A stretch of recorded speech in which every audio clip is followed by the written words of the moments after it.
बंदी छोड़ सतगुरु रामपाल जी परमेश्वर जी की जय हो। परमपिता परमात्मा सारी सृष्टि के रचनहार कुल मालिक असंख्य ब्रह्मांडों के स्वामी जगत गुरु तीनों लोकों में प्रवेश करके सबका भरण पोषण करने वाले राजाधिराज आत्माधार नाथों के नाथ देवों के देव महादेव सर्वेश्वर महेश्वर मृत्युंजय अजरो अमर आदि अनादि सनातनी प्रभु जगत पिता जगदीश्वर श्री श्री 1008 की उपाधि के वास्तविक अधिकारी अकाल मूरत शब्द स्वरूपी राम वासुदेव सर्वगतम ब्रह्म परम पूज्य प्रथम पूज्य परम संत परम पुरुष परम धनी परम दयालु सत्य कबीर हक्का कबीर अल्लाह अकबर बाखबर अल्लाह ताला जगत के तारणहार जगत के मुक्तिदाता जगत के जगन्नाथ हारे के सहारे हिंदुओं के राम मुसलमानों के अल्लाह सिखों के वाहिगुरु ईसाइयों के मसीह दया के सागर दयानिधि करुणा के सागर करुणानिधि स्वयंभू परिभू संकट मोचन कष्ट हरण मंगल करण दुख भंजन अविगत कबीर निर्विकार निर्विषम परमात्मा अलय अलेख सतगुरु आदि अनादि सतगुरु असली मर्यादा पुरुषोत्तम असली राम असली कृष्ण असली घनश्याम असली मुरारी राजाओं के राजा महाराजाओं के महाराजा शहंशाहों के शहंशाह सम्राटों के सम्राट भगवानों के भगवान अल्लाहों के अल्लाह प्रभुओं के प्रभु मसीहों के मसीह सच्चे वाहिगुरु बाबाओं के बाबा पीरों के पीर सेठों के सेठ जगत सेठ सावड़सा सेठ सर्वगुण संपन्न अनंत कोटि कलाओं के स्वामी अनंत कोटि ब्रह्मांडों के नायक योगियों में महायोगी ध्यानियों में महाध्यानी सिद्धों में परम सिद्ध ज्ञानियों में तत्वज्ञानी ब्रह्म ज्ञानी महाज्ञानी परम ज्ञानी सर्वश्रेष्ठ ज्ञानी विज्ञानी युवा कबीर समरथ कबीर असमवात अमित ओजा सच्चे रहनुमा करीम अल्लाह सुभान अल्लाह दुनिया के अंतिम पैगंबर 8 सितंबर 1951 से गांव धनाना जिला सोनीपत हरियाणा भारतवर्ष की पावन भूमि पे प्रकट रियल कल की भगवान श्री नारायण साकार हरि श्री बाबा साहेब शौद स्वरूपी राम संत शिरोमणि सतगुरु रामपाल जी परमेश्वर जी के चरण कमल में साध संगति से जुड़े हुए देश विदेश से हम सभी सत्सेवक भाई बहनों का अनंत कोटि दंडवत प्रणाम। सत्साई भाई और बहनों, दया पूज्य गुरुदेव भगवान की सतगुरु रामपाल जी परमेश्वर जी की सारी सृष्टि को रचने वाले एकमात्र कल की भगवान की जिनके विशेष आशीर्वाद से शुभ आशीर्वाद से आप और हम सभी सत्सेवक भाई बहन साध संगति से जुड़कर अपनी आत्मा के कल्याणार्थ हेतु गुरुदेव के तत्व ज्ञान को आधार बनाकर दृढ़ता के साथ सतलोक की ओर मुख करके अपनी भक्ति पर लगे हुए हैं। भाई और बहनों, साध संगतियों का नसीब होना गुरुदेव भगवान की बहुत बड़ी रजा होती है। चारों युगों में केवल कलयुग की बिचली पीढ़ी में ही साध संगति गुरुदेव भगवान अपनी विशेष रजा और आशीर्वाद से शुरू करवाते हैं, क्योंकि कलयुग की बिचली पीढ़ी का यही वो समय होता है जिस समय आत्माएं गुरु को परमात्मा के रूप में हृदय और आत्मा से स्वीकार करके अपनी भक्ति को सफल कर सकती हैं। और गुरु को ही परमात्मा मानने की प्रोसीजर केवल साध संगति से ही परमात्मा हर कलयुग की बिचली पीढ़ी में शुरू करवाते हैं। आने वाले समय में तो पूरा विश्व साध संगति से जुड़ेगा। आज जो मर्यादा जो नियम गुरु के प्रति जो भाव श्रद्धा लगन निष्ठा समर्पण आप और हम सत्सेवक भाई बहनों की बन चुकी है, इसी प्रकार से पूरा विश्व गुरुदेव भगवान की भक्ति करेगा। लेकिन आप और हमारा परम सौभाग्य विशेष रजा बख्शी गुरुदेव भगवान ने कि हमें परमेश्वर ने सबसे पहले साध संगति से जोड़ा। हमारा भी एक कर्तव्य बनता है, दायित्व बनता है कि हम इस अनमोल मौके को जो चांस युगों युगों के बाद नसीब होता है, हम इसको अब बिल्कुल भी ना गंवाएं। किसी भी ऐरे गहरे नत्थु बहरे की बातों में आकर किसी के भी गोल मटोल ज्ञान के ऊपर आकर्षित होकर हम अपना कर्म धर्म नष्ट ना करें। तो भाई और बहनों, गुरुदेव के कर कमल से लिखित पवित्र ग्रंथ कबीर सागर के सरलार्थ के ऊपर वीडियो बनाने की श्रृंखला जारी है। इसी श्रृंखला में आज हमारा ये 56 नंबर का वीडियो है। प्रत्येक वीडियो में सतगुरुदेव भगवान के आशीर्वाद से हमें कुछ न कुछ अवश्य सीखने को मिलता है, नई नई जानकारियाँ प्राप्त होती हैं, जो जानकारियाँ हमारे विश्वास को भक्ति पर दृढ़ करती हैं। तो कबीर चरित्र बोध के सारांश को लेकर वीडियो बन रहे हैं। आज उसका ये 6वां पार्ट है। आज के वीडियो में गुरुदेव भगवान ने समझाया बताया, इसमें लिखा है कि किस प्रकार से दिल्ली के बादशाह सिकंदर लोदी को जो असाध्य जलन का रोग हो गया था, जिसका उपचार समाधान कहीं से भी प्राप्त नहीं हो पा रहा था। मुसलमान धर्म के जितने भी मुल्ला मौलवी काजी थे, हिंदू धर्म के जितने भी धर्मगुरु और पंडित थे, अन्य जितने भी जंत्र मंत्र करने वाले थे, सिकंदर लोदी ने सभी से इलाज करवाया, परंतु कोई समाधान नहीं हुआ। अंत में सब ने कह दिया कि ये आपके प्रारब्ध का कर्म है, आपको भोगना ही पड़ेगा। फिर कैसे गुरुदेव भगवान ने विशेष परिस्थितियां बनाई, राजा सिकंदर लोदी को आधीन किया, नम्र किया, और उसके बाद आशीर्वाद मात्र से उनका असाध्य जलन का रोग ठीक कर दिया। तो आगे का विवरण हम पूज्य गुरुदेव जी के कर कमल से लिखे हुए इस पवित्र ग्रंथ से प्राप्त करेंगे। तो आपके सामने है पवित्र ग्रंथ कबीर सागर का सरलार्थ, पेज नंबर है 544। सिकंदर लोदी बादशाह का असाध्य जलन का रोग ठीक करना। एक बार दिल्ली के बादशाह सिकंदर लोदी को जलन का रोग हो गया। जलन का रोग ऐसा होता है जैसे किसी का आग में हाथ जल जाए, उसमें पीड़ा बहुत होती है। जलन के रोग में कहीं से शरीर जला दिखाई नहीं देता, परंतु पीड़ा अत्यधिक होती है। उसको जलन का रोग कहते हैं। जब प्राणी के पाप कर्म बढ़ जाते हैं तो दवाई भी व्यर्थ हो जाती है। दिल्ली के बादशाह सिकंदर लोदी के साथ भी वही हुआ। सभी प्रकार की औषधि सेवन की, बड़े बड़े वैद्य बुला लिए और मुंह बोला इनाम रख दिया कि मुझे ठीक कर दो, जो मांगोगे वही दूंगा। दुख में व्यक्ति पता नहीं क्या क्या संकल्प कर लेता है। सर्व उपाय निष्फल हुए। उसके बाद अपने धार्मिक काजी मुल्ला संतों आदि सबसे अपना आध्यात्मिक इलाज करवाया, परंतु सब असफल रहा। जब हम दुखी हो जाते हैं तो हिंदू और मुसलमान नहीं रहते, फिर तो कहीं पर भी रोग कट जाए वहीं पर चले जाते हैं। वैसे तो हिंदू कहते हैं कि मुसलमान बुरे, और मुसलमान कहते हैं हिंदू बुरे, और बीमारी हो जाए तो फिर हिंदू व मुसलमान नहीं देखते। जब कष्ट आए तब तो कोई बुरा नहीं, बुरा कोई नहीं है। जो मुसलमान बुरे हैं वे बुरे हैं, और जो हिंदू बुरे हैं वे बुरे भी हैं, और दोनों में अच्छे भी हैं। हर मजहब में अच्छे और बुरे व्यक्ति होते हैं, लेकिन हम जीव हैं। हमारी कोई जाति व्यवस्था नहीं है, हमारी जीव जाति है। हमारा धर्म मानव है, परमात्मा को पाना है। हिंदू वैद्य तथा आध्यात्मिक संत भी बुलाए, स्वयं भी उनसे जाकर मिला और सबसे आशीर्वाद व जंतर मंत्र करवाए, परंतु सर्व चेष्टा निष्फल रही। किसी ने बताया कि काशी शहर में एक कबीर नाम का महापुरुष है, यदि वह कृपया कर दे तो आपका दुख निवारण अवश्य हो जाएगा। जब बादशाह सिकंदर लोदी ने सुना कि ये काशी के अंदर महापुरुष रहता है, तो उसको कुछ कुछ याद आया कि वह तो नहीं है जिसने गाय को भी जीवित कर दिया था। हजारों अंगरक्षकों सहित दिल्ली से काशी के लिए चल पड़ा। वीर सिंह बघेला काशी नरेश पहले ही कबीर साहिब की महिमा और ज्ञान सुनकर कबीर साहिब के शिष्य हो चुके थे और पूर्ण रूप से अपने गुरुदेव में आस्था रखते थे। उनको कबीर साहिब की महिमा का ज्ञान था, क्योंकि कबीर परमेश्वर वहां पर बहुत लीलाएं कर चुके थे। जब सिकंदर लोदी बनारस गया तथा वीर सिंह से कहा कि वीर सिंह मैं बहुत दुखी हो गया हूं, अब तो आत्महत्या ही शेष रह गई है। यहाँ पर कोई कबीर नाम का संत है, आप जानते होंगे कि वह कैसा है। इतनी बात सिकंदर बादशाह के मुख से सुनी थी। काशी नरेश वीर सिंह की आंखों में पानी भर आया और कहा कि अब आप ठीक स्थान पर आ गए हैं, अब आपके दुख का अंत हो जाएगा। बादशाह सिकंदर ने पूछा कि ऐसी क्या बात है। वीर सिंह ने कहा कि वह कबीर जी स्वयं परमात्मा आए हुए हैं, परमेश्वर स्वरूप हैं। यदि उनकी दया दृष्टि हो गई तो आपका रोग ठीक हो जाएगा। राजा सिकंदर ने कहा कि जल्दी बुला दो। काशी नरेश वीर सिंह देव बघेल ने विनम्रता से प्रार्थना की कि आपकी आज्ञा शिरोधार्य है, आदेश भिजवा देता हूं।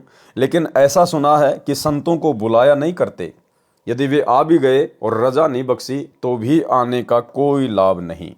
बाकी आपकी इच्छा। सिकंदर ने कहा कि ठीक है, मैं स्वयं ही चलता हूं, इतनी दूर आ गया हूं, वहां पर भी अवश्य चलूंगा। शाम का समय हो गया था। वीर सिंह को पता था कि इस समय साहिब कबीर जी अपने औपचारिक गुरुदेव स्वामी रामानंद जी के आश्रम में ही होते हैं। यह समय परमेश्वर कबीर जी का वहां मिलने का है। वीर देव सिंह बघेल, काशी नरेश तथा सिकंदर लोधी दिल्ली के बादशाह दोनों स्वामी रामानंद जी के आश्रम के सामने खड़े हो गए। वहां जाकर पता चला कि कबीर साहिब अभी नहीं आए हैं, आने ही वाले हैं। वीर सिंह अंदर नहीं गए, बाहर सेवक खड़ा था, उससे ही पूछा। सिकंदर ने कहा कि तब तक आश्रम में विश्राम कर लेते हैं। राजा वीर सिंह ने स्वामी रामानंद जी के द्वारपाल सेवक से कहा कि रामानंद जी से प्रार्थना करो कि दिल्ली के बादशाह सिकंदर लोधी आपके दर्शन भी करना चाहते हैं और साहिब कबीर का इंतजार भी आपके आश्रम में ही करना चाहते हैं। सेवक ने अंदर जाकर रामानंद जी को बताया कि दिल्ली के बादशाह सिकंदर लोधी आए हैं। रामानंद जी मुसलमानों से घृणा करते थे। रामानंद जी ने कहा कि मैं इन मलेच्छों मुसलमानों की शक्ल भी नहीं देखता। ध्यान देना भाई और बहनों, रामानंद जी मुसलमानों से घृणा करते थे। रामानंद जी ने कहा कि मैं इन मलेच्छों मुसलमानों की शक्ल भी नहीं देखता। भाई और बहनों, वैसे तो ये किसी भी भक्ति में उचित नहीं है, और विशेषकर इस कबीर परमेश्वर सतगुरु रामपाल जी की भक्ति में ये जो घृणा शब्द है, राग द्वेष ईर्ष्या मनमुटाव जलन, ये बिल्कुल भी न्यायोचित नहीं है। आप कितने ही वर्षों से सतगुरु की भक्ति कर रहे हैं, आपको कोई भी नाम प्राप्त है, कितना भी आपको ज्ञान हो गया है, यदि आप भगत समाज तो छोड़िए, यदि आप जगत वालों से भी घृणा करते हैं, राग द्वेष ईर्ष्या करते हैं, मनमुटाव रखते हैं, आप 7 जन्म भी सतलोक का दरवाजा देखने के योग्य नहीं हैं।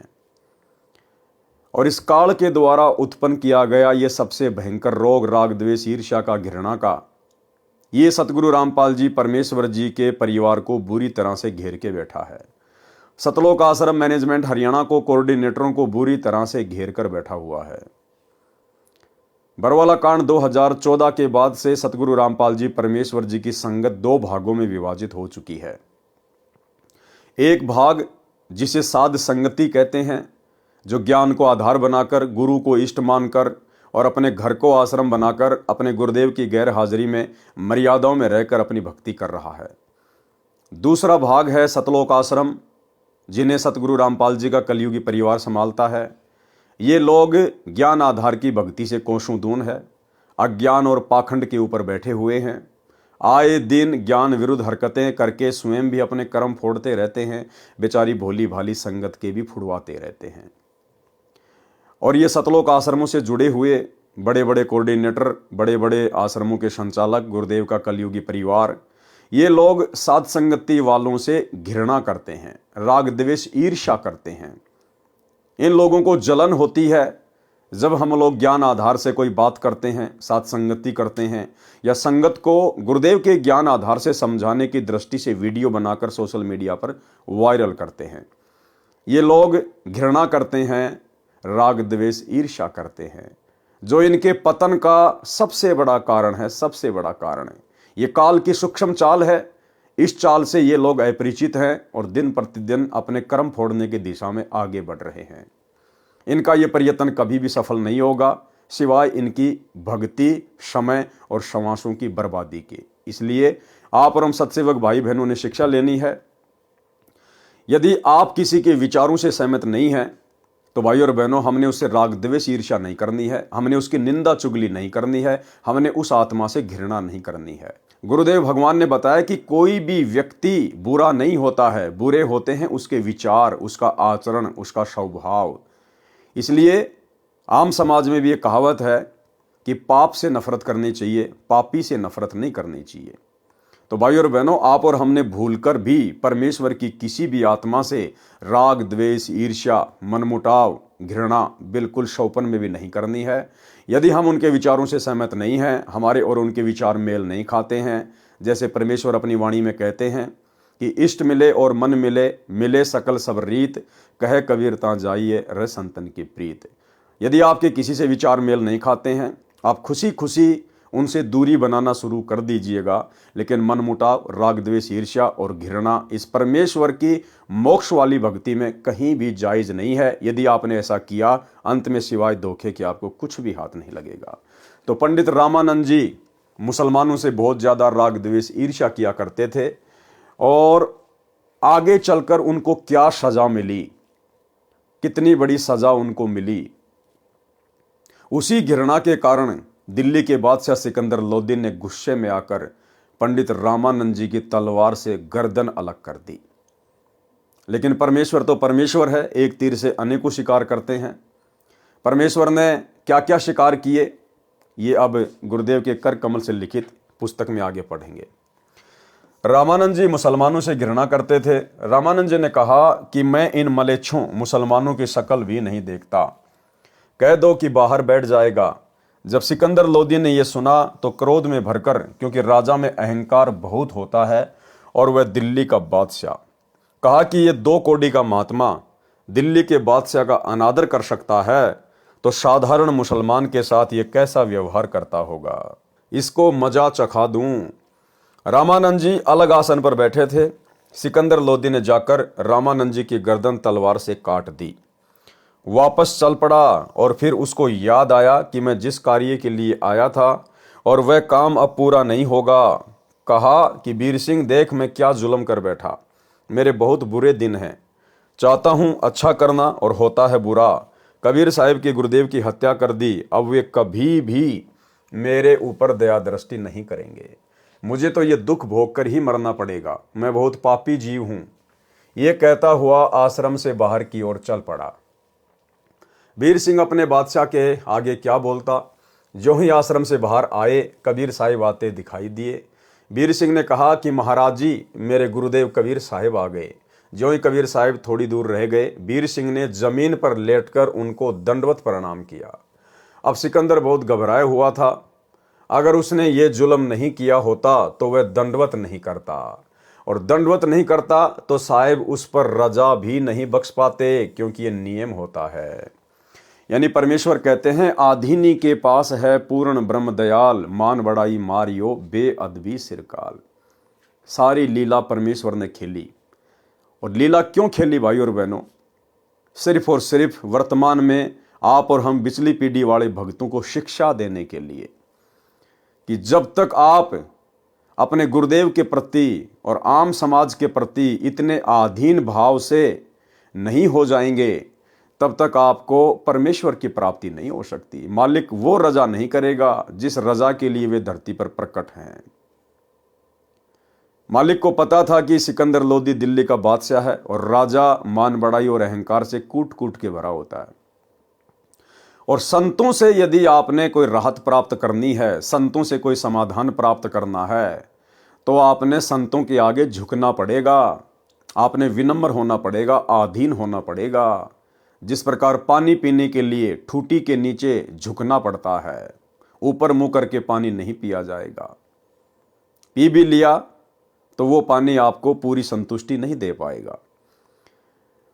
तो कबीर परमेश्वर जी ने अपनी प्यारी आत्मा सिकंदर लोदी का जलन का असाध्य रोग ठीक करना था। अपनी महिमा भी उन्होंने जो है वो प्रकट करवानी थी। आप और हमारे लिए वर्तमान में एक संदेशा भी देना था, परमेश्वर ने उदाहरण भी पेश करना था। और उस घटना को परमेश्वर ने जन्म दिया।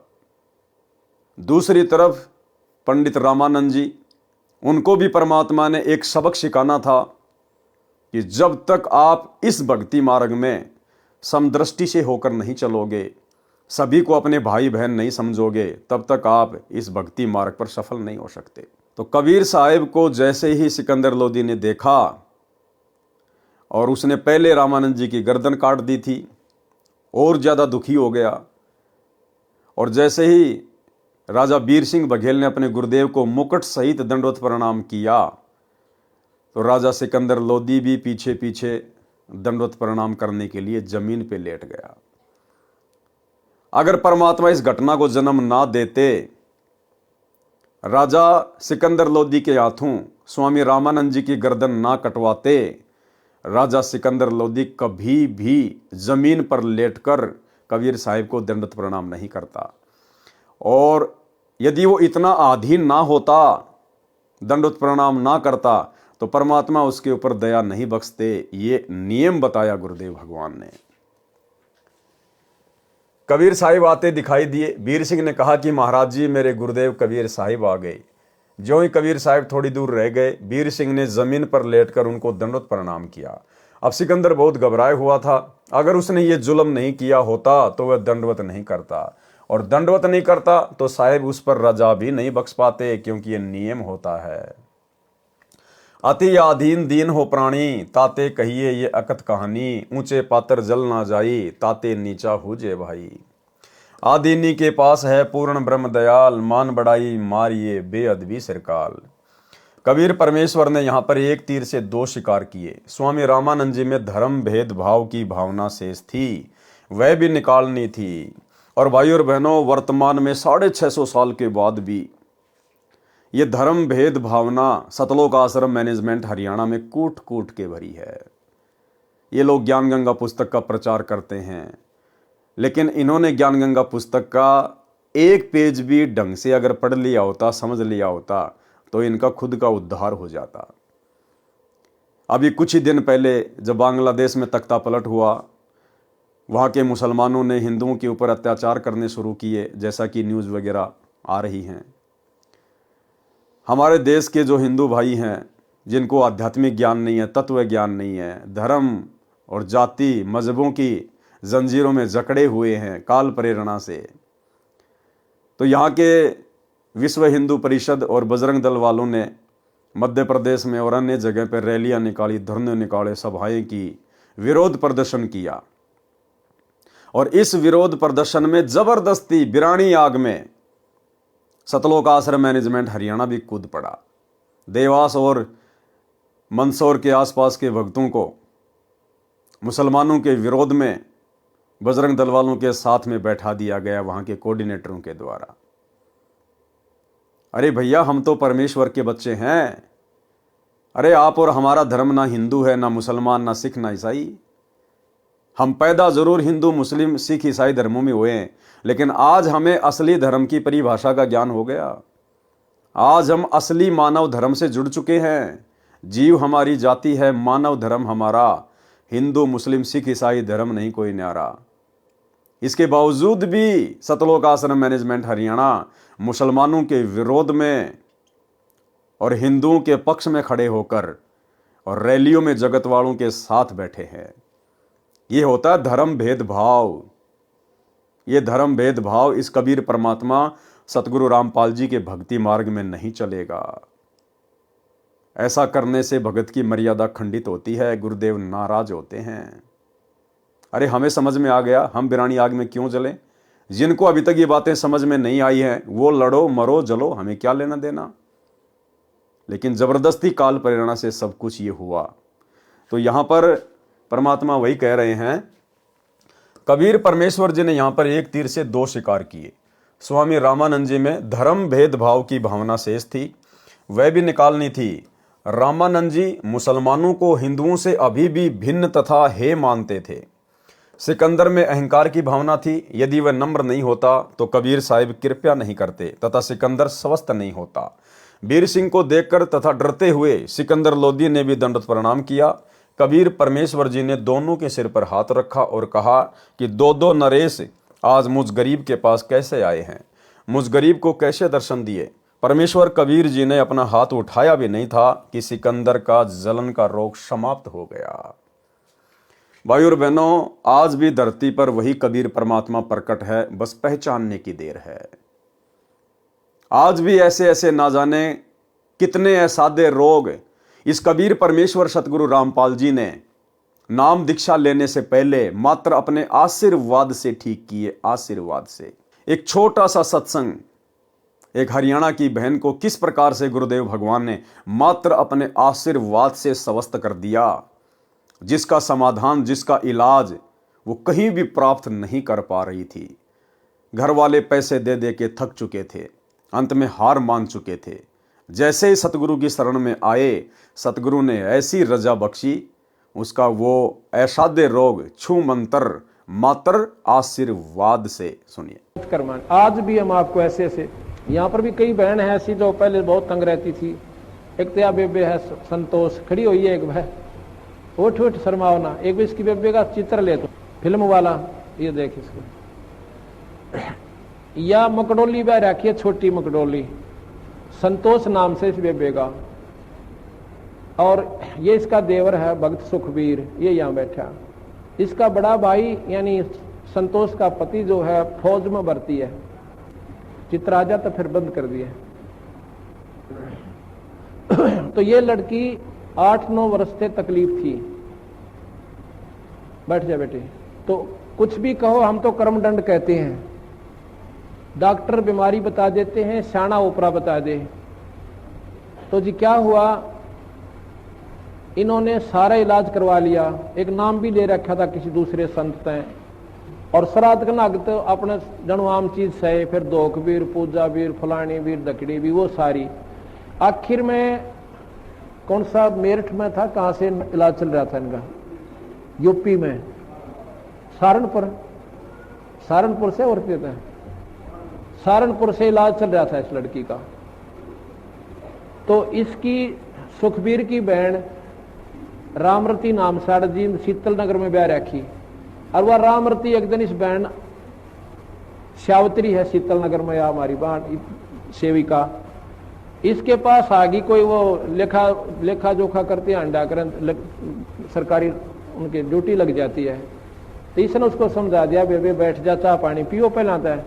फिर कबीर साहब के बारे में इस श्यावत्री ने, एक तो कमला यहीं आ रही हो मेरे ख्याल में, एक रामरता हुआ बैठी है, ये दोनों बाण अपनी सरकारी नौकरी पे थी, इनकी ड्यूटी लाग रही थी, वह गणना की खातर कोई आंकड़े इकट्ठे करने थे। यह श्यावत्री के पास पहुंच गई। इसने पहला दिन तक चाह पानी पियाई, बेबे तुम बैठ जाओ, फिर पाछे की लिखा लिखाई करियो।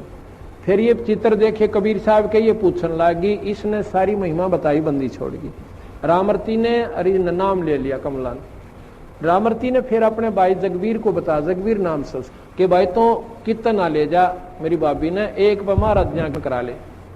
जगवीर ने बोला, बेबे इब तो इलाज करवा रखा वहां से, और वहीं दिखाऊंगा।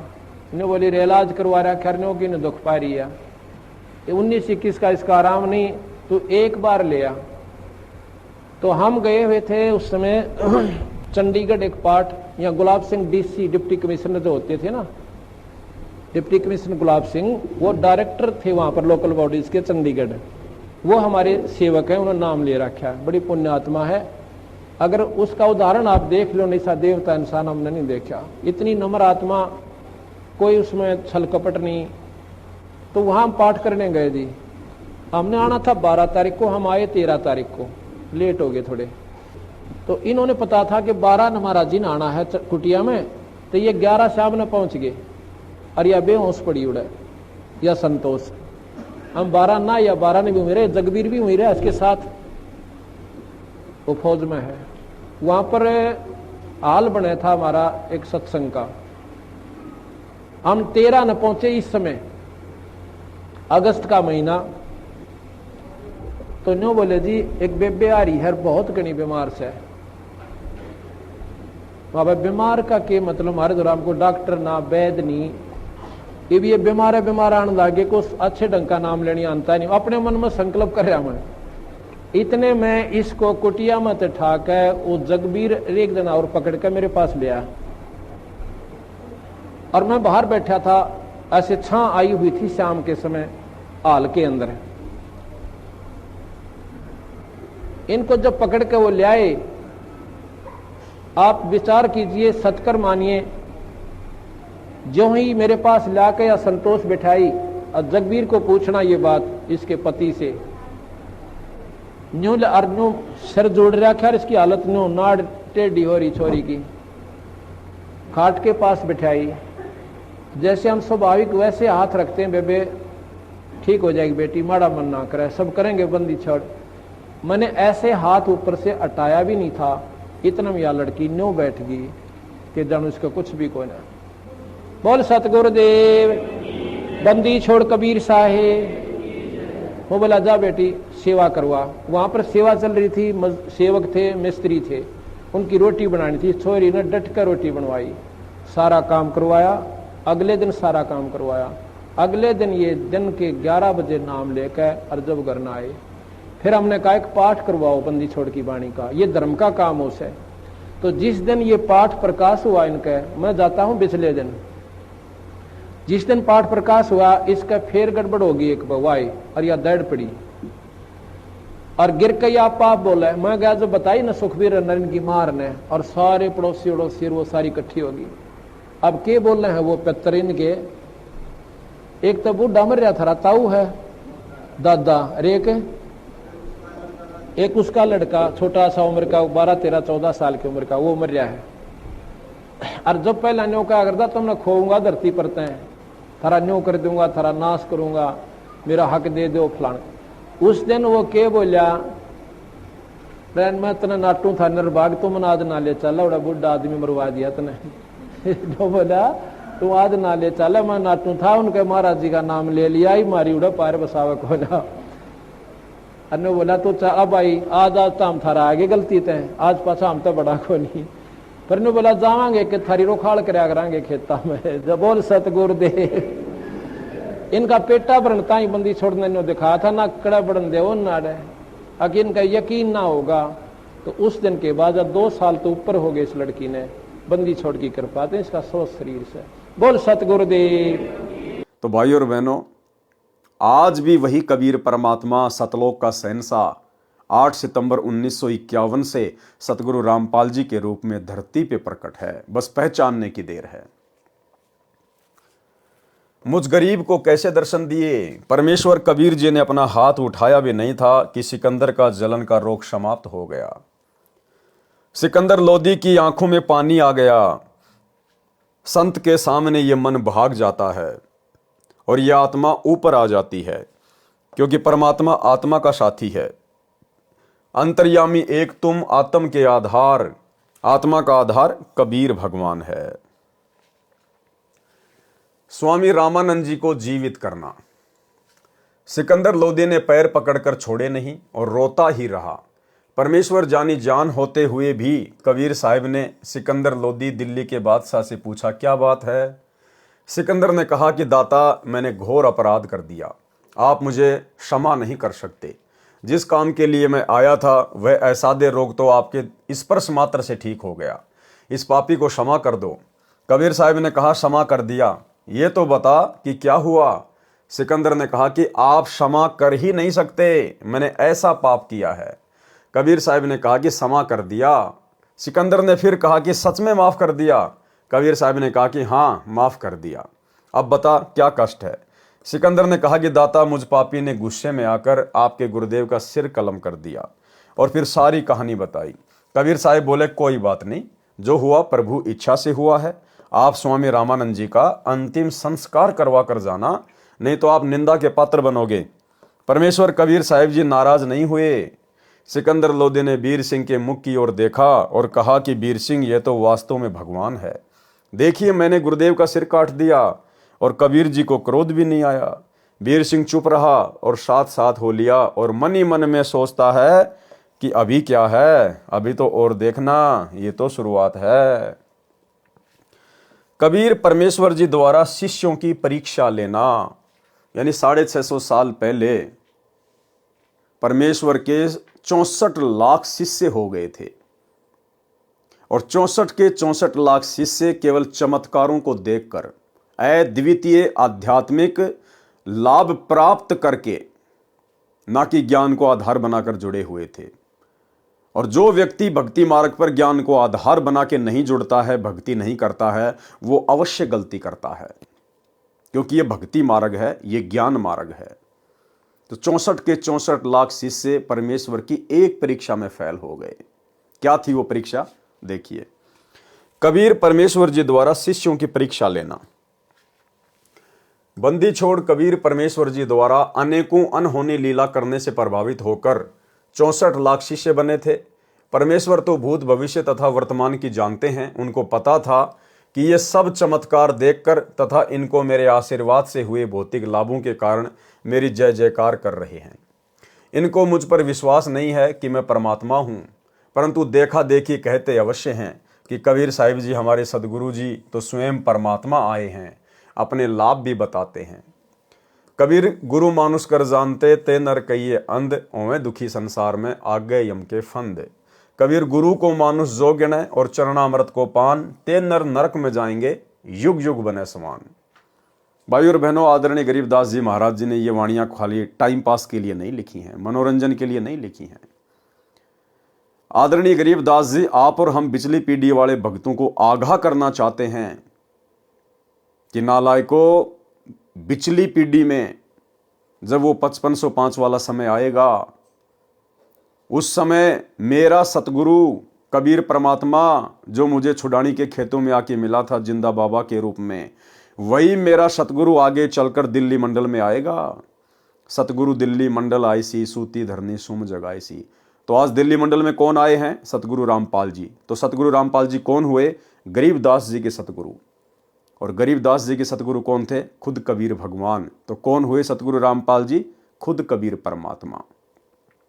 क्योंकि गरीबदास जी ने अपने सतगुरु के विषय में अपने सदग्रंथ साहिब में असुर निकंदन रमैणी में लिखा है, जो हम रोज पाठ करते हैं दोपहर को, कि सतगुरु दिल्ली मंडल आईसी और सूती धरनी सुम जगाईसी। कि सतगुरु दिल्ली मंडल में आईसी यानी आएगा, और सूती धरनी सुम जगाईसी यानी आध्यात्मिक अज्ञानता में जो लोग सोए हुए हैं, जो दान धर्म नहीं करते, कंजूस हो चुके हैं, उनको आके जगाएगा।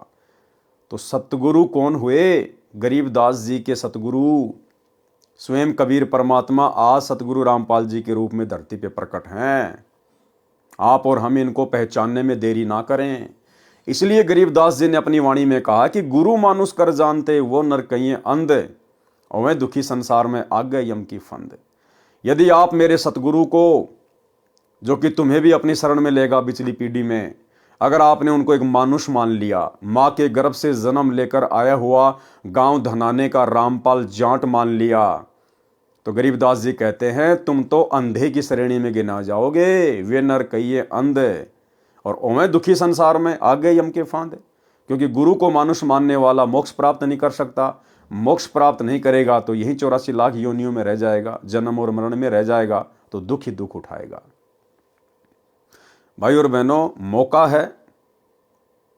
मौका है आज अपने गुरुदेव को परमेश्वर मानकर इस काल के असंख्य कष्टों से छुटकारा प्राप्त करने का। अन्यथा ये गोल्डन चांस फिर हमें ना जाने कब मिलेगा।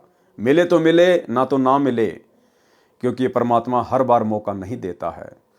और भी असंख्यों आत्माएं हैं परमेश्वर ने जिनको भी अपनी शरण में लेना होता है, भक्ति की कलम चढ़ानी होती है। आज सहज में परमात्मा हमें मिल गया, आज हमें सहज में मोक्ष मिलने जा रहा है। आवश्यकता है तो ज्ञान को आधार बनाकर और गुरु को परमात्मा मानकर भक्ति करने की। ये गलती भाई और बहनों आज हम बिल्कुल भी ना करें।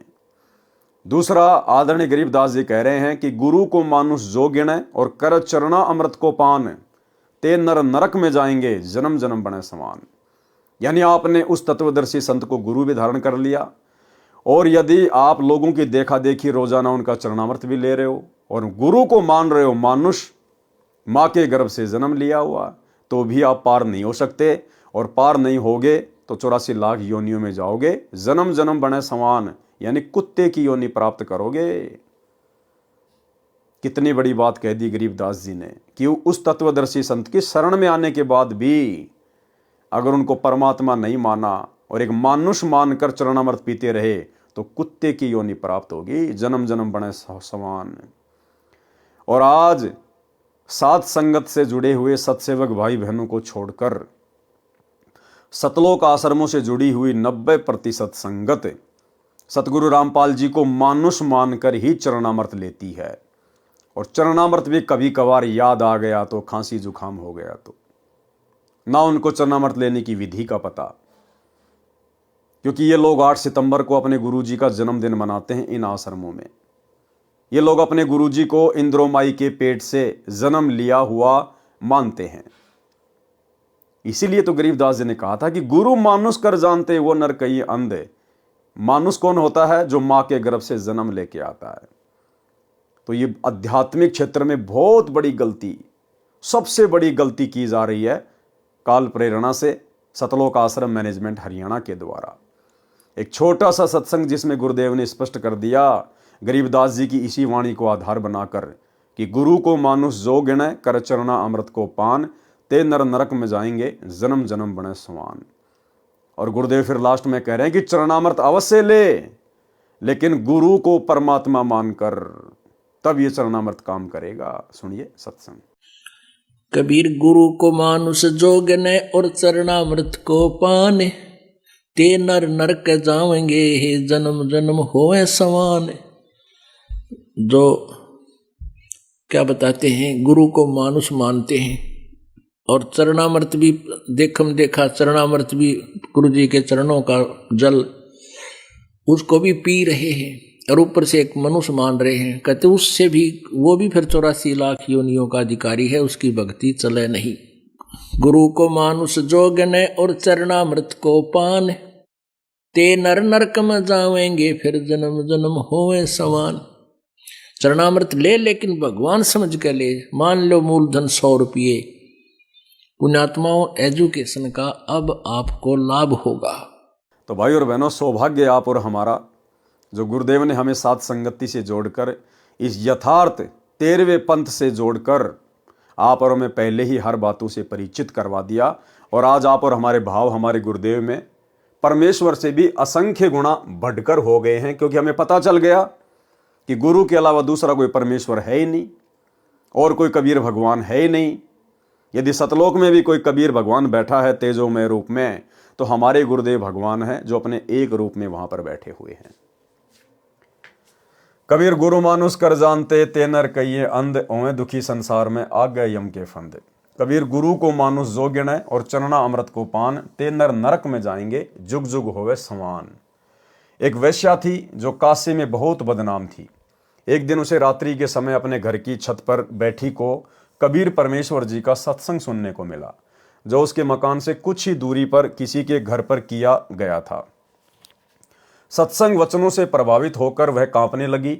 विचार किया कि मैंने तो अपना अनमोल जीवन व्यर्थ कर दिया। बदनाम होकर जो धन संग्रह किया है वह यहीं रह जाएगा। इस धन को संग्रह करने में जो पाप किए हैं ये मेरे साथ जाएंगे, क्योंकि सत्संग में यही विचार बताए गए थे। वह बहन घर से निकलकर सत्संग स्थल पर गई। सतगुरुदेव कबीर जी से अपना परिचय बताया तथा कहा कि मैंने जीवन में प्रथम बार ऐसा ज्ञान सुना है। मैं अपना कल्याण कराना चाहती हूँ। क्या मेरा कल्याण भी संभव है गुरुदेव? क्या मेरे जैसी पतित का भी उद्धार हो सकता है? इस जीवन से तो मैं मरना उचित समझती हूँ। मुझे ज्ञान नहीं था कि मैं मनुष्य जीवन के मूल उद्देश्य को छोड़कर नीच कर्म में लिप्त थी। उस लड़की की दास्तां सुनकर परमेश्वर कबीर जी ने कहा कि बेटी, कपड़ा मैला है तो साबुन पानी से धोने से साफ हो जाता है। जब तक प्राणी सत्संग रूपी साबुन पानी के संपर्क में नहीं आता तो उसके पापक्रम रूपी मैल साफ नहीं होते। सांसारिक कार्यों में तथा आपराधिक कर्मों से आत्मा मलिन हो जाती है। जैसे वस्त्र पहनते हैं तो मैले हो जाते हैं, उनको प्रतिदिन साबुन तथा पानी से धोया जाता है तो मैल प्रतिदिन साफ हो जाता है, वस्त्र उज्जवल रहता है। इसी प्रकार आपराधिक कार्य त्याग कर करने योग्य सांसारिक कार्य करने में भी पाप होता है। जैसे पृथ्वी पर चलते हैं तो जीव जंतु मरते हैं, भोजन पकाते हैं तो अग्नि में जीव मरते हैं, मजदूरी करते हैं, खेती करते हैं, उनमें भी जीव मरते हैं, खाना खाते हैं, पानी पीते हैं, श्वास लेते हैं, इनमें भी जीव मरते हैं। जो शास्त्र विधि अनुसार साधना नहीं करते तथा आपराधिक कार्य भी करते हैं, उनके पाप कर्म संचित होते रहते हैं। जो आपराधिक कर्म त्याग कर शास्त्र विधि अनुसार साधना करते हैं तो उनके पाप प्रतिदिन वस्त्र के मैल की तरह नष्ट होते रहते हैं। आप दीक्षा लो तथा पाप कर्म त्याग कर मर्यादा में रहकर साधना करो, कल्याण अवश्य होगा। बहन ने प्रश्न किया कि हे प्रभु, जो मेरे आज तक पाप संचित हो चुके हैं उनको कैसे नष्ट किया जाएगा? परमेश्वर कबीर जी ने कहा कि हे बेटी, जब ही सतनाम हृदय धरो, भयो पाप को नाश, जैसे चिनगी अग्नि की पड़े पुराने घास। भावार्थ, परमेश्वर कबीर जी ने कहा कि मेरे पास साधना का सत्य मंत्र है, उसको दीक्षा में देता हूं। साधक श्रद्धा के साथ मर्यादा में रहकर भक्ति करता है तो उसके सब पाप कर्म ऐसे जलकर नष्ट हो जाते हैं जैसे पुराने सूखे हजारों मण घास में अग्नि की चिंगारी लगने से सर्व घास जलकर भस्म राख हो जाता है। फिर पवन चलती है तो उड़ जाता है, वह स्थान भी साफ हो जाता है। गरीब जैसे सूरज के आगे बदरा, ऐसे कर्म छयारे, प्रेम की पवन करे चितमंजन, झिलके तेज नयारे। भावार्थ, कबीर परमेश्वर जी ने संत गरीबदास जी को भी यही ज्ञान बताया था। वही ज्ञान उस गणिका बेटी को बताया कि जैसे सूर्य के सामने बादल छा जाते हैं तो सूर्य का प्रकाश दिखाई नहीं देता, जब तेज हवा चलती है तो बादल बिखर जाते हैं, सूरज का प्रकाश स्पष्ट दिखाई देता है। इसी प्रकार आत्मा तथा परमात्मा के बीच में पाप कर्मों की छाया हो जाती है। सतगुरु से दीक्षा लेकर श्रद्धा प्रेम से साधना करने से प्रभु में प्रेम उत्पन्न होता, आंखों से आंसू गिरने लगेंगे, उस प्रेम रूपी पवन से पाप कर्म नष्ट हो जाएंगे, आत्मा को परमात्मा का दर्शन होगा। इस प्रकार घोर से घोर अपराधी भी सतगुरु शरण में आने से सत्य साधना करके मोक्ष को प्राप्त हो जाता है। उस बहन ने उसी समय परमेश्वर कबीर जी के चरणों में गिरकर दीक्षा की भीख मांगी। दयालु सतगुरु जी ने उस जीव पर दया की, दीक्षा देकर कृतार्थ किया। उस लड़की ने अपना सर्व धन सतगुरु के आगे रख दिया। देखो भाई और बहनों, ध्यान दो, जब गणिका बहन ने परमात्मा से दीक्षा प्राप्त की, दीक्षा प्राप्त करने के बाद उस गणिका बहन ने जो भी उल्टे सीधे कुकर्म करके, वैश्यावर्ती का धंधा करके जो धन कमाया था, वो सारा का सारा धन उसने अपने गुरुदेव के चरणों में समर्पित कर दिया। और गुरुदेव भगवान ने कहा कि बेटा, ये जितना भी धन है इसको तू भंडारे में लगा दे, ये धर्म के कार्य में लगा दे, और आज के बाद मेहनत मजदूरी करके अपना जीवन निर्वाह कर। तो भाई और बहनों, आज भी वही बात है, आज भी वही भगवान है, वही नियम मर्यादा है, वही भक्ति मार्ग है। यदि सतगुरु की शरण में आने से पहले आपने किसी भी अनैतिक कार्य से धन संग्रह किया है, और यदि वो धन आपके पास में है, तो वो धन आपने अपने गुरुदेव के चरणों में समर्पित कर देना चाहिए। गुरुदेव की गैर हाजिरी में किसी भगत को समर्पित नहीं करना चाहिए। भगत को समर्पित करने से पाप नहीं कटेगा। जैसे वर्तमान में गुरुदेव भगवान की गैर हाजिरी में उनके कलयुगी बेटा बेटी, भाई बंधु, रिश्तेदार, कोऑर्डिनेटर, इन लोगों के द्वारा संगत से जो धन लिया जाता है ज्योति पाठ और दान के रूप में, आज वो धन संगत के उल्टे कर्म फोड़ रहा है। क्योंकि गुरुदेव का परिवार, ये कोऑर्डिनेटर सब के सब कुपात्र हैं, ये दान धर्म लेने के अधिकारी नहीं है। संगत भी नादान है, गुरुदेव के ज्ञान को आधार बना नहीं पा रही, और इन लोगों को धन देकर, दान देकर उल्टा पाप का भागी बन रही है। और वे कुपात्र उस दान का उन्हीं की आंखों के सामने दुरुपयोग कर रहे हैं, स्टेडियम बनाकर, राजनीति में लगाकर, गुंडों की सीबीआई जांच में लगाकर, आरक्षणों में चंदे के रूप में देकर, आश्रम में हॉस्पिटल वगैरह खोलकर, अपने समाज के लिए झूठा भाईचारा निभाने के लिए, धनाना गांव वालों के लिए फ्री में बसें चलाना, फ्री में एम्बुलेंस चलाना, गांव वालों के लिए भक्तों को मजदूर बनाकर भक्तों के ही ज्योति पाठ और दान के पैसे से रोडों की मरम्मत करना, सतलोक आश्रमों में दुनिया भर का आडंबर और पाखंड शुरू कर देना। इसलिए धन केवल अपने गुरुदेव के चरणों में ही समर्पित करना चाहिए। विशेषकर दान, ज्योति पाठ का पैसा, 10वें अंश का पैसा अपने गुरुदेव के चरणों में ही समर्पित करना चाहिए। तो यदि आप भाई बहनों ने नाम उपदेश लेने से पहले किसी भी प्रकार के अनैतिक कार्य से धन संग्रह किया हुआ है, आपने वो धन अपने गुरुदेव को निमित्त कर देना चाहिए, और अपनी नेक नीति और ईमानदारी की कमाई से अपना आगे का भक्ति वाला जीवन शुरू करना चाहिए।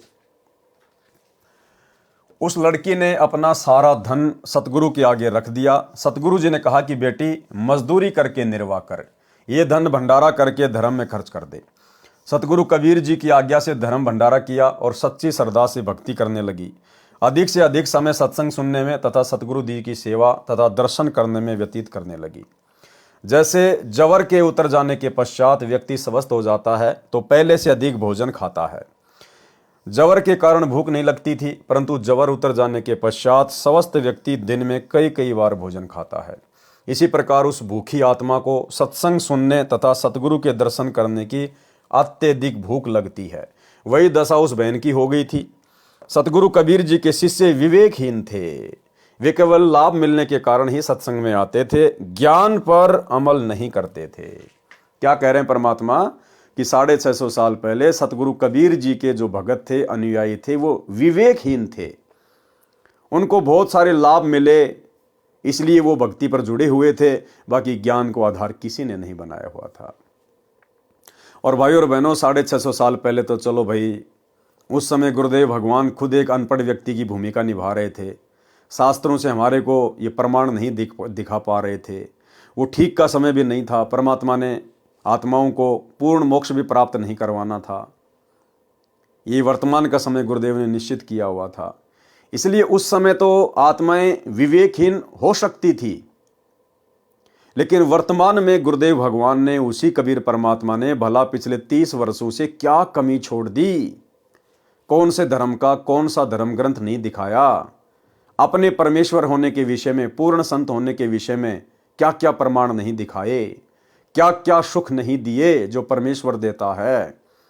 उसके बाद भी 90% संगत जो सतलोक आश्रमों से जुड़ी हुई है, 650 साल पहले से भी कहीं ज्यादा विवेकहीन है, बुद्धिहीन है। आज 2014 गुरुदेव के जेल जाने के बाद इस संगत ने ना जाने कितने पाखंड, कितने आडंबर, कितने भक्ति विरुद्ध कुकर्मों में जानबूझकर काल प्रेरणा से अपना पैर फंसा रखा है। इनके कुकर्म दास आपको हर बार गिनाता रहता है। भाई और बहनों, आप और हमारा सौभाग्य जो गुरुदेव ने आप और हमारे ऊपर ज्ञान की दया बख्शी।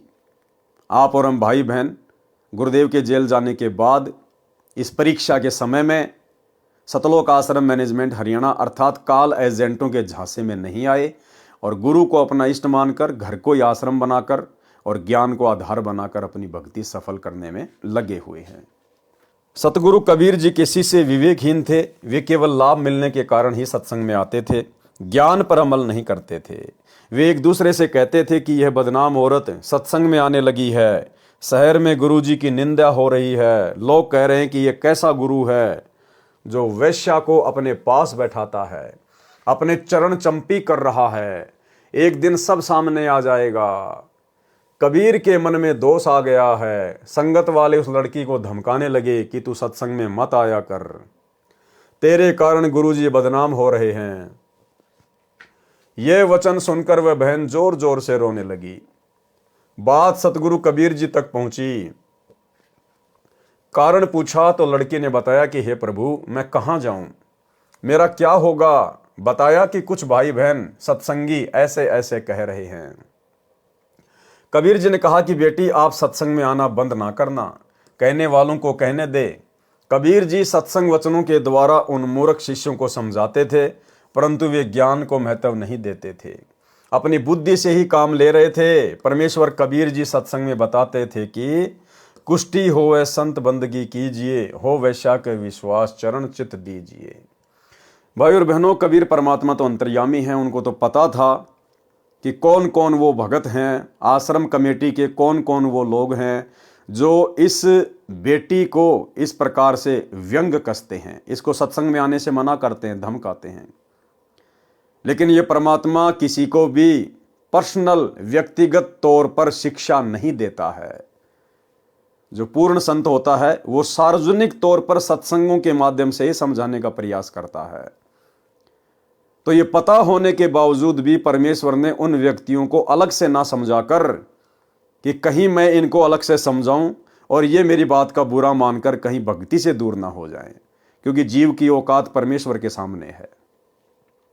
इसलिए गुरुदेव ने सार्वजनिक तौर पर सामूहिक रूप से सत्संग में कहा कि भाई कुष्ठी होवे संत बंदगी कीजिए और हो वैश्या के विश्वास चरण चित दीजिए।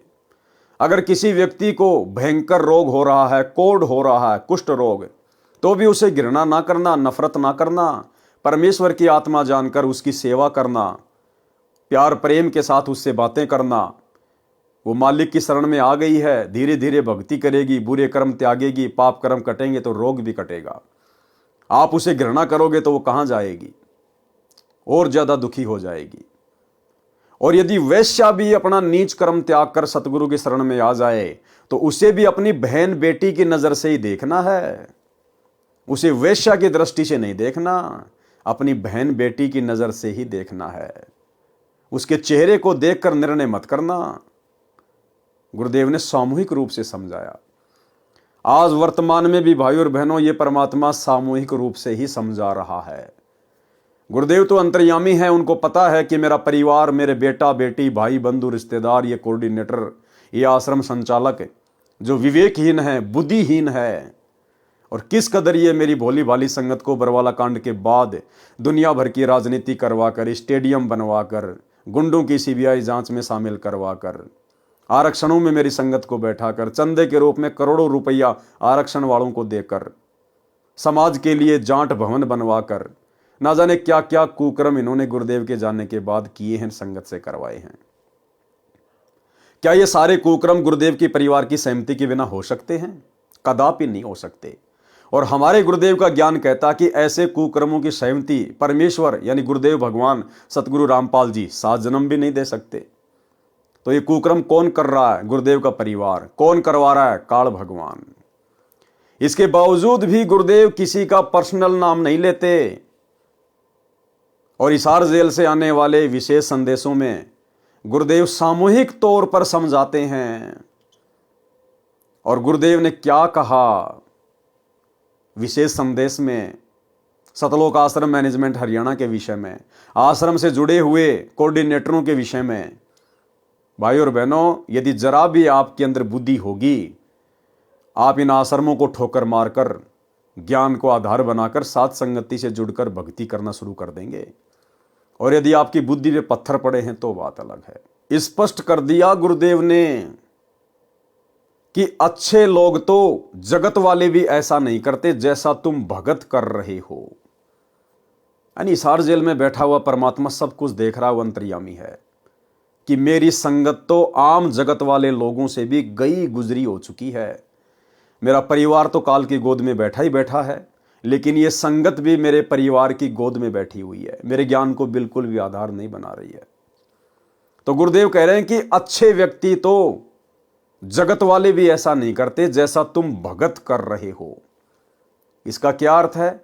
इसका अर्थ है कि सतगुरु रामपाल जी ने सतलोक आश्रमों से जुड़ी हुई अपनी संगत को, अपने परिवार को, बेटा बेटी, भाई बंधु, रिश्तेदारों को, कोऑर्डिनेटरों को जगत वाले लोगों से भी गिरा हुआ घोषित कर दिया है।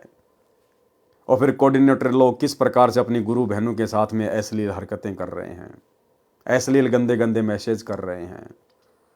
बहुत सारी बातें जो गुरुदेव ने इस 4 मिनट की ऑडियो में स्पष्ट कर दी है कि वर्तमान में इस पृथ्वी पर यदि सतगुरु रामपाल जी परमेश्वर जी का सच्चा मार्ग कहीं चल रहा है तो केवल साध संगति है। अगर ज्ञान को आधार बनाकर बुद्धि विवेक के साथ गुरु को इष्ट मानकर कहीं भक्ति हो रही है तो साध संगतियों में हो रही है। बाकी आश्रम को और आश्रम वालों को गुरुदेव ने बिल्कुल रिजेक्ट कर दिया है। सुनिए 4 मिनट का छोटा सा सत्संग। विचार करना होगा कि हम कौन है, कहां से आए। आपस में खेचातानी रखते हो अभी भी भगत हो गए। अच्छे इंसान तो जगत वाले भी ना करते ऐसा जैसे भगत कर रहे हैं। अच्छे इंसान तो जगत वाले भी ना करते ऐसा जैसे भगत कर रहे हैं। अच्छे इंसान तो जगत वाले भी ना करते ऐसा जैसे भगत कर रहे हैं। किसी को छोटी सी सेवा दे देते, कोऑर्डिनेटर बना दिया, वो ने सोचा मैं खुदा बन गया। और इतना शिक्षा तो बने। मजदूर बनो सीखो, मजदूर। और कई देखा है कि कोऑर्डिनेटर या जिसकी जो भी व्यवस्था लगाई जाती है व्यवहार भी ठीक नहीं करते, धमकान लग जाते, फुरकान लग जाते। और कुछ ऐसी भी शिकायतें आई हैं जो बहन बेटियों के साथ गलत मैसेज भी डालते हैं। तो वो दुष्ट लोग ना तो कोऑर्डिनेटर के योग्य है ना वो भगत के योग्य। और कुछ ऐसी भी शिकायतें आई हैं जो बहन बेटियों के साथ गलत मैसेज भी डालते हैं। तो वो दुष्ट लोग ना तो कोऑर्डिनेटर के योग्य है ना वो भगत के योग्य। और कुछ ऐसी भी शिकायतें आई हैं जो बहन बेटियों के साथ गलत मैसेज भी डालते हैं। तो वो दुष्ट लोग ना तो कोऑर्डिनेटर के योग्य है ना वो भगत के योग्य। तो ऐसा तो संगत माई कुसंगत उपजेगी और ऐसी कुसंगत होगी फिर हम रखेंगे नहीं उसको खेत में। किसान उस कुबाड़ को पाड़ कर खेत तो बाहर फेंक देता है तो उसको आप मिशन से निकाल दिया जाया करेगा। सुधर जाओ, एक के नहीं सुनी जाया करती। दिशात्मक शिक्षा दी जाती है, अमल कर लो इन पे। कर्म बतेरे फोड़ लिए, इस ज्ञान का असर क्या हुआ? थोड़ा सा सुख होते फिर पक्के एजेंट काल के बन जाते। बकवाद वही करनी, भगवान से दूर हो जाना। थोड़ा सा सुख होते फिर पक्के एजेंट काल के बन जाते। बकवाद वही करनी, भगवान से दूर हो जाना। थोड़ा सा सुख होते फिर पक्के एजेंट काल के बन जाते। बकवाद वही करनी, भगवान से दूर हो जाना। तो भाई और बहनों, समझदार को तो संकेत ही काफी है, बाकी भैंस के आगे कितना बीन बजाओ उनको असर नहीं पड़ने वाला। तो गुरुदेव कहते हैं कुष्टी हो वह संत बंदगी कीजिए, हो वैश्या के विश्वास चरण चित दीजिए। भावार्थ, यदि सत्संग में कोडी भी आता है तो उसको भी करबद्ध प्रणाम करना चाहिए। यदि वैश्या भी सत्संग में विश्वास के साथ आती है तो उसका सत्कार कीजिए। उसके चेहरे पर निगाह ना करके अपनी माता बहन की तरह देखें। सामने देखने की बजाय पैरों की ओर नीची नजर से देखें। ये परमात्मा ने भगत का लक्षण बताया है कि आप जब भी अपनी माता बहनों से बात करो, अपनी गुरु बहनों से बात करो, तो उनकी चेहरे की तरफ ज़्यादा एकटक ना देख कर हमने नीची गर्दन करके ही बातचीत करनी चाहिए, चाहे बहन हो चाहे भाई हो। एक नियम है, एक रूल है। इससे काल का जो दृष्टि दोष वाला रोग है वो काफ़ी हद तक भगत को नहीं लग पाएगा, बच जाएगा भगत। इसलिए परमेश्वर कहते हैं जब भी अपनी गुरु बहनों से, माताओं से आप जी बात करो या आम समाज में किसी से भी बात करो तो भगत की जो दृष्टि है वो नीचे की ओर ही होनी चाहिए। ठीक है, कभी कभार बातचीत करते एक आधी बार कुछ एक सेकंड के लिए यदि देखना भी पड़ जाए तो उसमें दोष नहीं है। वैसे नॉर्मली भगत ने नीची गर्दन करके ही माता बहनों से बातचीत करनी चाहिए। एक नियम बताया गुरुदेव ने। यदि वैश्या भी सत्संग में विश्वास के साथ आती है तो उसका भी सत्कार कीजिए। उसके चेहरे पर निगाह ना करके अपनी माता बहन की नज़र से देखें। सामने देखने की बजाय पैरों की ओर नीची नज़र से देखें। श्रीमद् भगवत गीता में अध्याय 9 श्लोक 30 में कहा है कि यदि अतिशय दुराचारी व्यक्ति भी क्यों ना हो, यदि उसका परमात्मा में विश्वास है और साधना करता है तो उसको साधु महात्मा के समान समझना चाहिए। इस प्रकार परमेश्वर कबीर जी संकेत करके उन दुर्बुद्धि शिष्यों को समझाना चाहते थे, परंतु वे लोकलाज को परमात्मा के वचनों से अधिक तवज्जो महत्व देते थे। ठीक इसी प्रकार भाई और बहनों, अभी आपने जो छोटी सी ऑडियो सुनी गुरुदेव भगवान की, ये लगभग 2 साल पुरानी है, 2 साल पुरानी। लेकिन वर्तमान में सतलोक आश्रम मैनेजमेंट हरियाणा की हालत उससे भी कहीं ज्यादा गई गुजरी हो चुकी है, उससे भी कहीं ज्यादा गई गुजरी। क्योंकि इन्होंने जितने भी बड़े बड़े भक्ति विरुद्ध कांड किए हैं इस ऑडियो के हिसार जेल से आने के बाद ही किए हैं, तो इनकी भी दशा वही हो चुकी है। इनकी भी जो बुद्धि है वो पूरी तरह से खत्म है, बिल्कुल साफ है। ये बिल्कुल भी विवेक से काम नहीं ले सकते हैं। इस प्रकार परमेश्वर कबीर जी संकेत करके उन दुर्बुद्धि शिष्यों को समझाना चाहते थे, परंतु वे लोकलाज को परमात्मा के वचनों से अधिक महत्व देते थे। वे खुलकर तो सतगुरु जी को कह नहीं पाते थे, परंतु उस लड़की को अवश्य वादा करते थे। एक दिन परमेश्वर कबीर जी ने शिष्यों की परीक्षा लेनी चाहिए कि देखूं तो कितने ज्ञान को समझे हैं। यदि इनको विश्वास ही नहीं है तो ये मोक्ष के अधिकारी नहीं है, ये तो मेरे सिर पर व्यर्थ का भार है। गुरुदेव भगवान ने उनकी परीक्षा लेनी चाहिए, और परीक्षा के लिए परमात्मा ने निमित्त किसको बनाया? उसी गणिका बहन को, जिस गणिका बहन से वो संगत वाले नफरत करते थे, घृणा की दृष्टि से देखा करते थे। भाई और बहनों, इस कबीर परमेश्वर के मार्ग में इसी प्रकार की अजीबोगरीब लीलाएं होती हैं। आज वर्तमान में भी जो हमारी परीक्षा का समय चल रहा है 2014 बरवाला कांड के बाद से, गुरुदेव भगवान ने देखा सन 2014 में कि ये टोल इकट्ठा हो गया, टोल भीड़ इकट्ठी हो गई। आ रहे हैं, जा रहे हैं, खा रहे हैं, पी रहे हैं, ज्ञान को आधार कोई बना ही नहीं रहा, गुरु को परमात्मा की दृष्टि से कोई देख ही नहीं रहा, तो फिर ये पार कैसे होंगे? ये तो वही 650 साल पहले वाली गलती हो जाएगी। उस समय भी इन्होंने गुरु रूप में आए हुए परमेश्वर को परमेश्वर नहीं माना, और आज भी ये अपने गुरु को परमात्मा ना मान के एक कागज के टुकड़े को, कबीर जी की समझे जाने वाली दाढ़ी मूछ वाली मुर्दा फोटो को कबीर भगवान मान रहे हैं। भाई गुरुदेव भगवान की तो मजबूरी थी उस फोटो को कबीर जी बता के आप और हमें भक्ति पे लगाना था। अगर गुरु जी अपने विषय में कह दें कि मैं कबीर हूं तो कोई स्वीकार नहीं करता। इसलिए गुरु जी ने सन 1994 से वो दाढ़ी मूछ वाली कबीर जी की फोटो सामने रख के कि ये है कबीर जी, 650 साल पहले ये आए थे, सत्संग करने शुरू किए ताकि हम उनके शरण में आए, ज्ञान को सुने। तो गुरु जी की तो मजबूरी थी, उनके लिए तो जरूरी था ये करना। लेकिन आज 30 साल के बाद आप और हमारी भला क्या मजबूरी रह गई? क्या आज भी हमें यह समझ में नहीं आया कि सतगुरु रामपाल जी कौन हैं? इसके बावजूद भी हम उसी सांप वाली लकीर को पीट रहे हैं, उसी दाढ़ी मूछ वाली कबीर जी की फोटो को, कागज के टुकड़े को, बेजुबान मुर्दा फोटो को कबीर भगवान मान के जून के महीने में कबीर प्रकट दिवस मना रहे हैं। अपने गुरु को जो कि साक्षात कबीर है, जिंदा कबीर है, इनका हम 8 सितंबर के दिन इन आश्रमों में जन्मदिन मना रहे हैं। तो परमेश्वर ने देखा कि भैया तो आ रहे हैं, खा रहे हैं, पी रहे हैं, इस कान से सुनते हैं, इस कान से निकाल रहे हैं। गुरुदेव ने रचना रची। जिस प्रकार उस बहन से घृणा करने वाले वो कमेटी वाले लोग 650 साल पहले वाले, मालिक को पता था कि ये काल प्रेरित हो चुके हैं, काल इनके सिर पे बैठा है।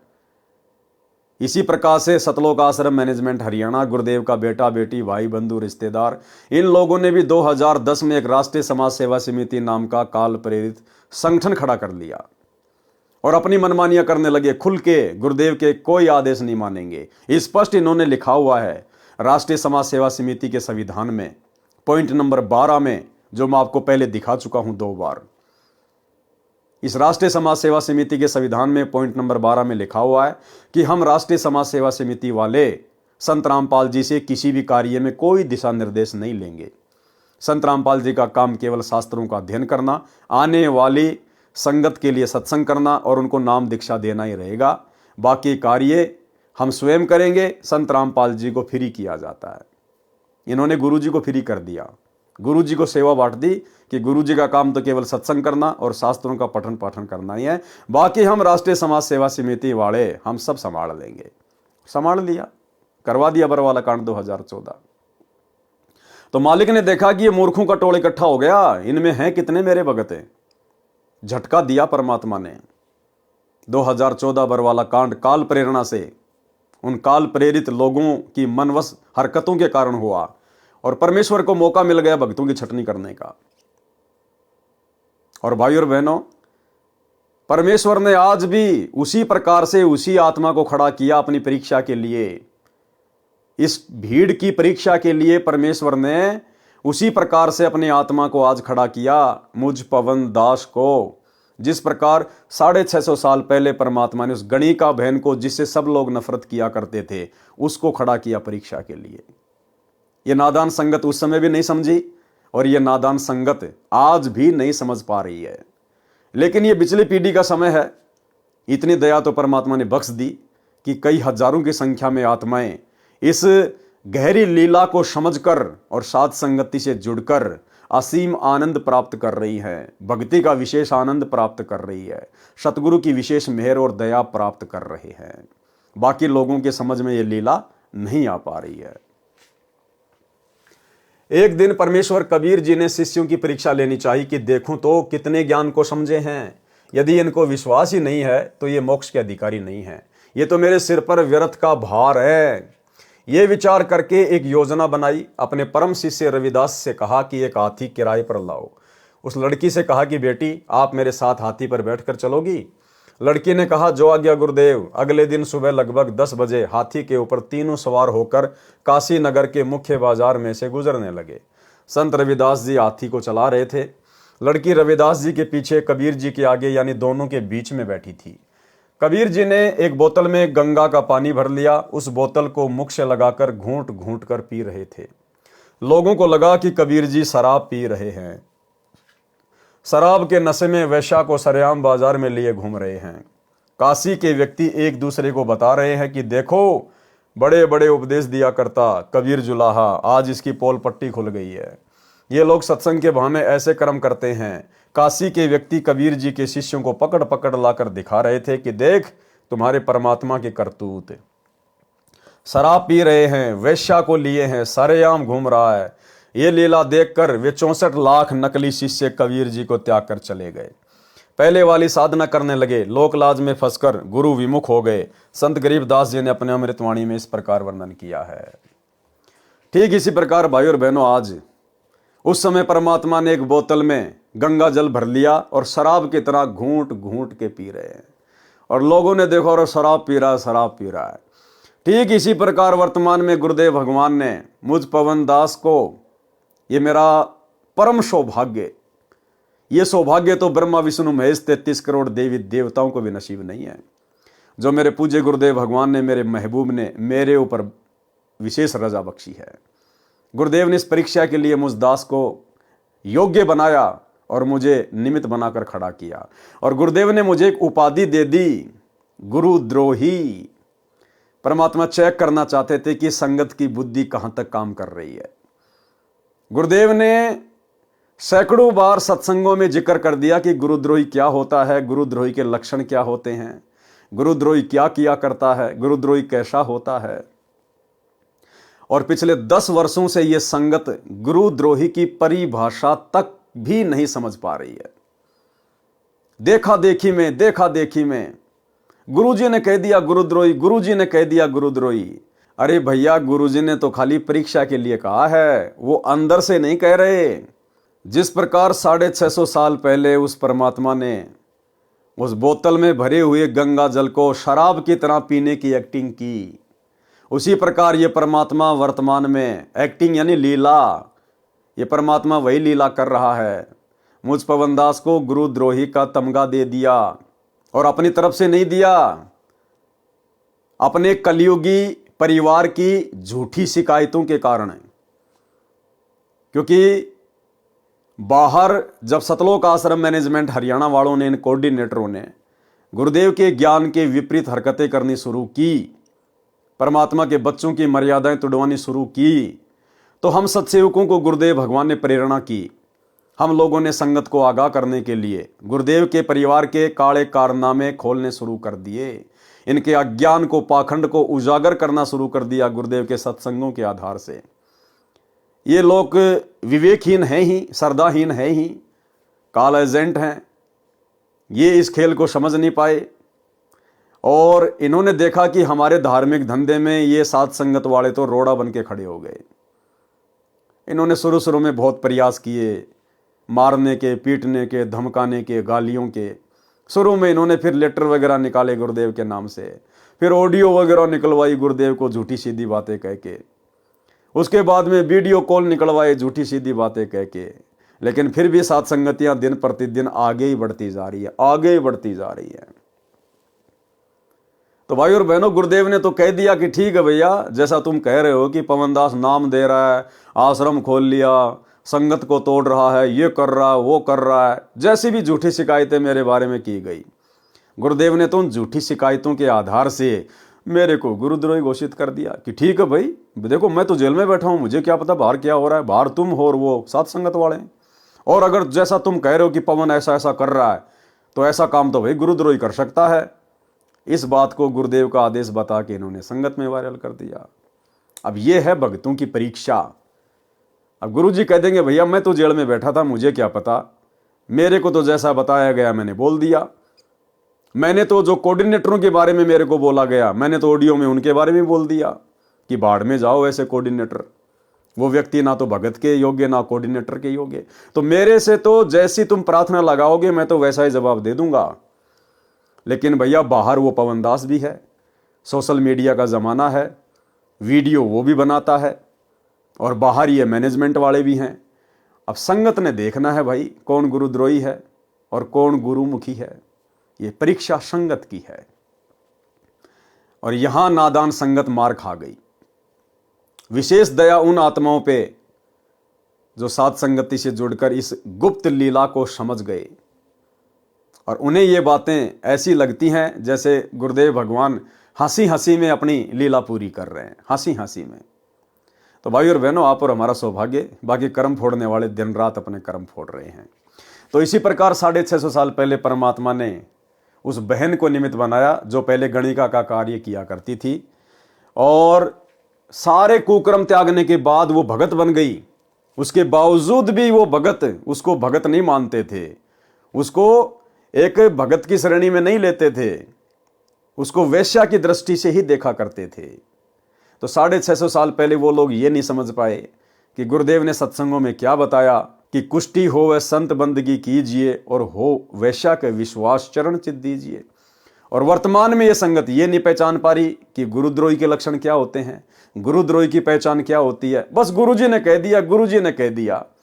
गुरुजी कल को कह दे रहे मेरे सर में जूते मारो, ये नालायक तो पटापट लग जाएंगे, पटापट खोपड़ी के बाल उड़ा देंगे गुरुदेव भगवान के, क्योंकि ये तो आदेशों के गुलाम है। इस परीक्षा के समय में आदेशों का गुलाम होके नहीं चलना होता, परीक्षा के समय में ज्ञान को आधार बना के चलना होता है। लेकिन ये नादान संगत नहीं समझ पाई। संत गरीबदास जी ने अपने अमृतवाणी में इस प्रकार वर्णन किया है, फिर गणिका के संग चले सीसी भरी शराब, गरीबदास उस पूरी में जुल्हा भया खराब। तारी बाजी पूरी में बिष्ट जुले दी नीच, गरीबदास गणिका सजी दो संतों के बीच। गावत बैन बिलास पद गंगा जल पीवंत, गरीबदास बिहल भये मतवाले घूमंत। भड़वा भड़वा सब कहें कोई न जाने खोज, दास गरीब कबीर करम बाटत सिर का बोझ।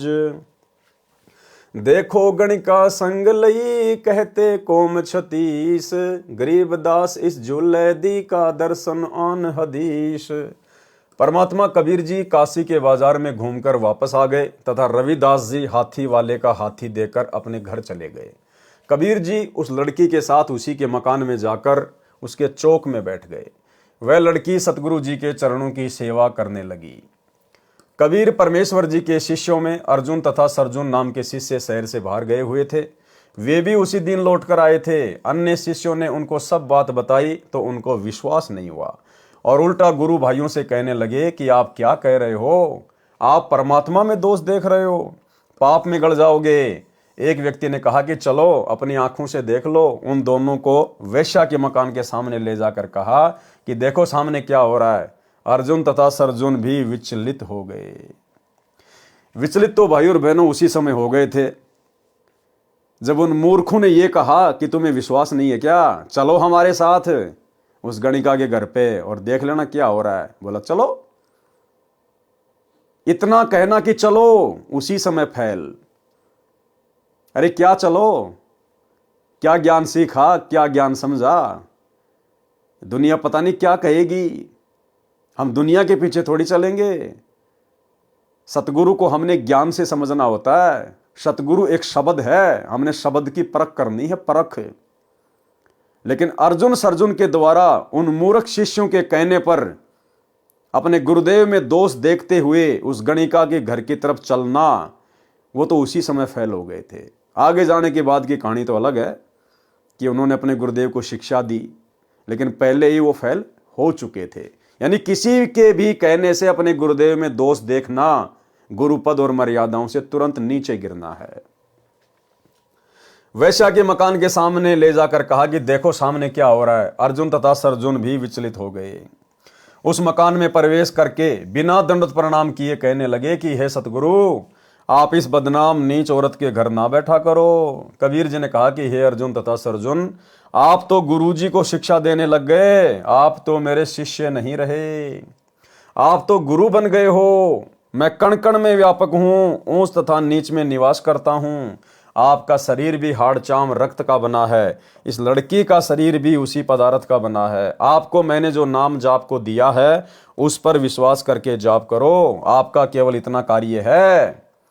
अर्जुन सरजुन को अपनी गलती का एहसास हुआ। सतगुरु जी के चरणों में गिरकर क्षमा याचना की। परमेश्वर जी ने कहा कि अर्जुन सरजुन, आपका मोक्ष अब मेरे इस शरीर से नहीं हो सकता, क्योंकि आपको ग्लानि हो चुकी है। आप मेरे में दोष देख रहे हो, ऊपर से क्षमा याचना कर रहे हो। अपने मन का दोष सतगुरु से सुनकर रो रो कर पूछा कि हम पापियों का उद्धार कब होगा, फिर मानव जन्म पता नहीं कौन से युग में मिलेगा, फिर सतगुरु मिलन कठिन है। ये वचन कहकर चरणों में गिर गए और अपने इसी मानव शरीर में मोक्ष कराने की विनती की। भाई और बहनों, यही गलती तो वर्तमान में हो रही है। क्या कहा कबीर परमात्मा ने कि भैया अब तुम्हारा मोक्ष नहीं हो सकता, क्योंकि तुमने मेरे अंदर दोष देख लिया है, अपने जैसा मानुष मान लिया मुझे। और वही गलती इस काल ने सतलोक आश्रमों से जुड़ी हुई लाखों की संगत से 8 सितंबर के दिन सतगुरु का जन्मदिन मनवा कर करवा डाली है। अब जो आत्मा इन आश्रमों में सतगुरु का जन्मदिन मनाती हैं या मना चुकी हैं, अब आगे भाई और बहनों, यदि वो कभी सतगुरु का प्रकट दिवस मनाएंगी तो खाली देखा देखे में मनाएंगी, भीड़ को देखकर मनाएंगी, ज्ञान को आधार बनाकर नहीं। अगर ज्ञान को आधार बनाया होता तो आज वो सात संगतियों में होती। एक बार भी अपने गुरु का जन्मदिन मनाकर इतनी बड़ी महागलती ना करती। लेकिन ये लोग तो 2019 से लगातार इन आश्रमों में 8 सितंबर के दिन सतगुरु रामपाल जी का जन्मदिन मना रहे हैं। और 2019 में तो स्पेशल हिसार जेल से पीला पर्चा आ गया था सतगुरु रामपाल जी परमेश्वर जी के नाम से कि बच्चों मेरा जन्मदिन मनाओ, भैया परीक्षा कि बच्चों मेरे सर में 5-5 जूते मारो। और वही आश्रमों से जुड़ी हुई संगत ने गुरु का जन्मदिन मनाकर गुरु के सर में जूते मार दिए। कुछ एक भगत बच गए जो साध संगति से जुड़े हुए थे, उन्होंने बुद्धि विवेक का इस्तेमाल किया और 8 सितंबर को गुरु का जन्मदिन ना मनाकर उनका प्रकट दिवस मनाना शुरू कर दिया। जिस प्रकार उस भगत ने जूता निकाला लेकिन गुरु के सिर में नहीं मारे, अपने सिर में मारे, ठीक इसी प्रकार हम सत्सेवकों ने भी 8 सितंबर को मनाया लेकिन जन्मदिन नहीं, अपने गुरु का प्रकट दिवस है। और इस परीक्षा में हम सभी भगत भाई बहन सफल हुए। भाई और बहनों, ये सूक्ष्म खेल है, ये सूक्ष्म मार्ग है, ज्ञान मार्ग है। ये परमात्मा पूरी धरती के लिए नहीं आता, पूरी पृथ्वी के प्राणियों के लिए नहीं आता। ये परमेश्वर अपनी चंद आत्माओं के लिए आता है। अगर ये परमात्मा पूरी पृथ्वी के प्राणियों को पार करने के लिए आता तो ये बात कभी ना बोलता कि गोता मारूं स्वर्ग में जा बैठूं पाताल और गरीब दास ढूंढत फिरूं अपने हीरे माणिक लाल। ये केवल हीरे माणिक लाल का व्यापारी है, कबाड़ का व्यापारी नहीं है। और हीरे माणिक लाल अपनी विशेष आत्माएं गुरुदेव ने 2014 बरवाला कांड के बाद से साध संगतियों से जोड़ दी हैं।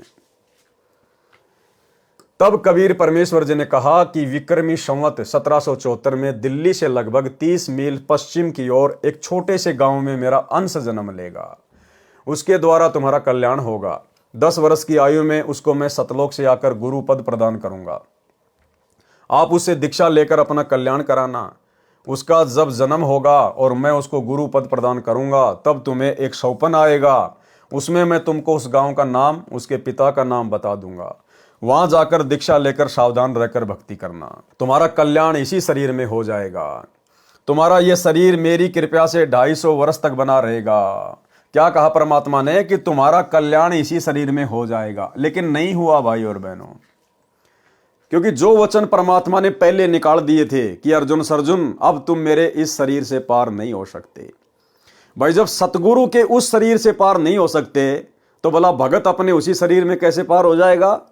लेकिन परमेश्वर ने अर्जुन सर्जुन का मन रख दिया कि इसी शरीर में पार हो जाओगे, लेकिन वो पार नहीं हो पाए। भाई और बहनों, अब आगे जब हम मुक्ति बोध के सरलार्थ के ऊपर चलेंगे तो गुरुदेव ने स्पष्ट रूप से अर्जुन सर्जुन की कथा में लिखा हुआ है कि उन आत्माओं का अब फिर से जन्म होगा। गरीबदास जी के समय में उन आत्माओं को परमात्मा ने अपनी शरण में लेकर केवल मोक्ष का अधिकारी बनाया था। अब पिछली पीढ़ी में उनका जन्म होगा या हो चुका होगा, क्योंकि साधु वचन पलटे नहीं, पलट जाए ब्रह्मांड।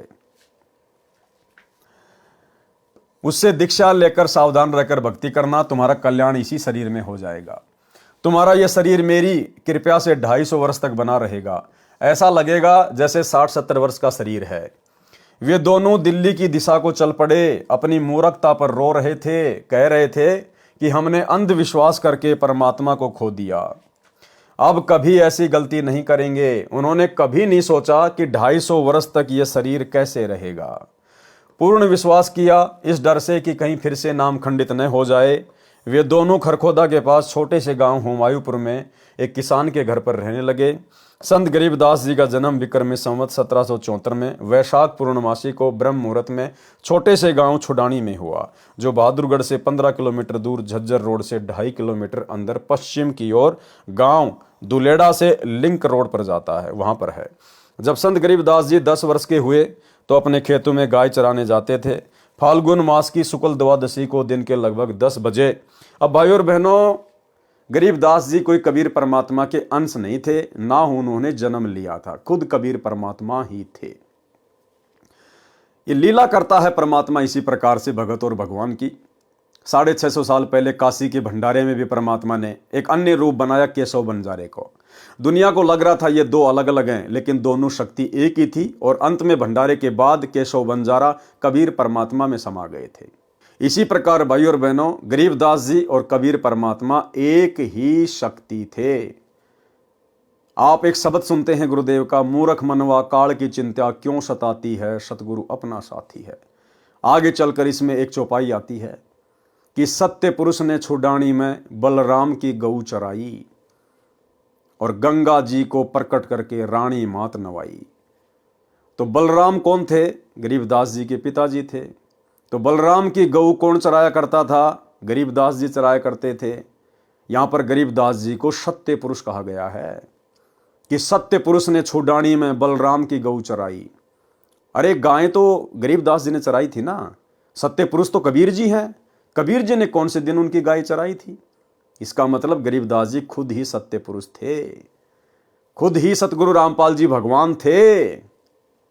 भाई और बहनों, ये ज्ञान मार्ग है, हमने गुरुदेव के सत्संगों को समझना पड़ेगा। परमात्मा कहते हैं शब्द सैन सतगुरु की पहचान है, पावे अटल सुहागरे। गुरुदेव सत्संग में संकेत छोड़ते हैं और संकेत जिस शिष्य को समझ में आने लग गए वो मोक्ष का अधिकारी है। और आज दया हो गई साथ संगत वाले भाई बहनों पर, सबको ये संकेत भली भांति समझ में आ चुके हैं। तुम्हारा कल्याण इसी शरीर में हो जाएगा। तुम्हारा यह शरीर मेरी कृपा से 250 वर्ष तक बना रहेगा। ऐसा लगेगा जैसे 60-70 वर्ष का शरीर है। वे दोनों दिल्ली की दिशा को चल पड़े। अपनी मूर्खता पर रो रहे थे, कह रहे थे कि हमने अविश्वास करके परमात्मा को खो दिया, अब कभी ऐसी गलती नहीं करेंगे। उन्होंने कभी नहीं सोचा कि 250 वर्ष तक यह शरीर कैसे रहेगा। पूर्ण विश्वास किया इस डर से कि कहीं फिर से नाम खंडित ना हो जाए। वे दोनों खरखोदा के पास छोटे से गांव हुमायूंपुर में एक किसान के घर रहने लगे। गरीबदास जी का जन्म विक्रमी संवत 1774 में वैशाख पूर्णमासी को ब्रह्म मुहूर्त में छोटे से गांव छुड़ानी में हुआ, जो बहादुरगढ़ से 15 किलोमीटर दूर, झज्जर रोड से 2.5 किलोमीटर अंदर पश्चिम की ओर गांव धुलेड़ा से लिंक रोड जाता है, वहां पर है। जब संत गरीबदास जी 10 वर्ष के हुए तो अपने खेतों में गाय चराने जाते थे।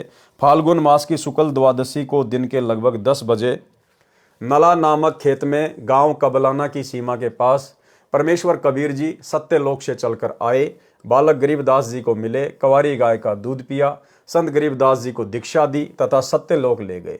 फिर पृथ्वी पर शरीर में छोड़ा। उसी रात्रि में अर्जुन सर्जुन को शौपन में बताया कि गांव छुड़ानी, नाम गरीबदास, पिता का नाम बलराम, नाना का नाम शिवलाल जाट, जाओ और दीक्षा ले लो। दोनों ने सुबह उठकर एक दूसरे को अपना अपना शौपन बताया। जिस किसान के घर रह रहे थे उसी के रेड़ू छोटी बैलगाड़ी में बैठकर छुड़ानी गए तो नाम पूछा, सही पाया।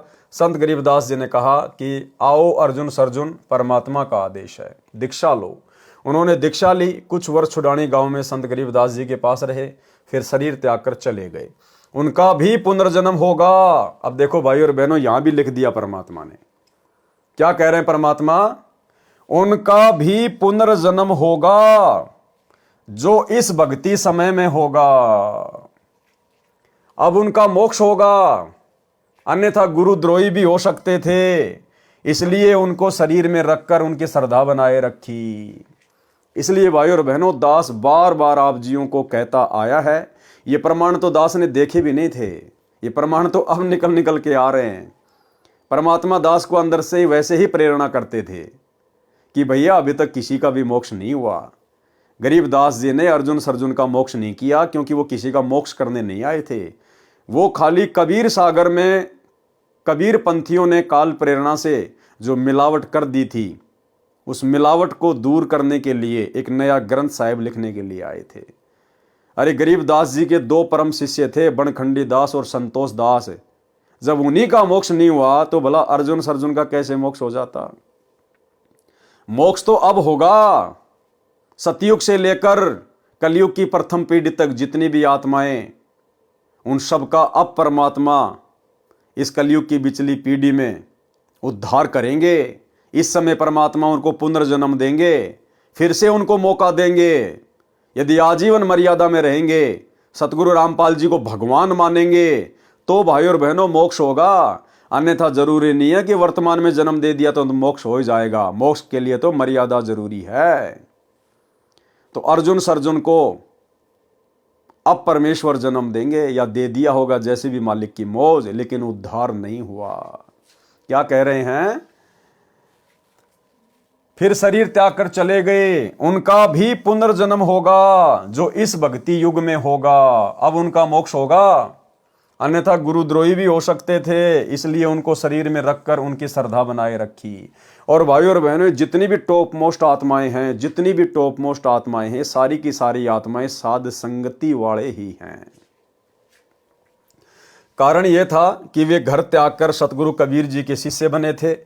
वे कबीर जी से विमुख होकर किसी काल के दूत गुरु के आश्रम में रहते, उनका रंग चढ़ना ही था, वे भक्तिहीन हो जाते। उनके ऊपर विशेष कृपया परमेश्वर कबीर जी ने की थी, वैसे तो ये गलती क्षमा योग्य नहीं होती।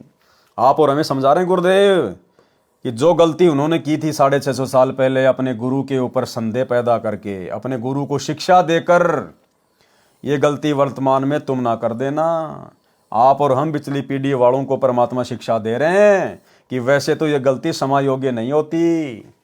इसलिए आप और हम भाई बहन वर्तमान में इतना ज्ञान प्राप्त करके इस मोक्ष टाइम में कलयुग की पिछली पीढ़ी में जन्म लेकर फिर से ये गलती ना कर दें, क्योंकि किसी को नहीं पता कि कौन सी आत्मा कौन है, कौन सी आत्मा कौन है। अगर वही गलती फिर से कर दी, फिर परमात्मा मौका नहीं देगा। गंगा दरिया में डुबोकर मारने की कुचेष्टा।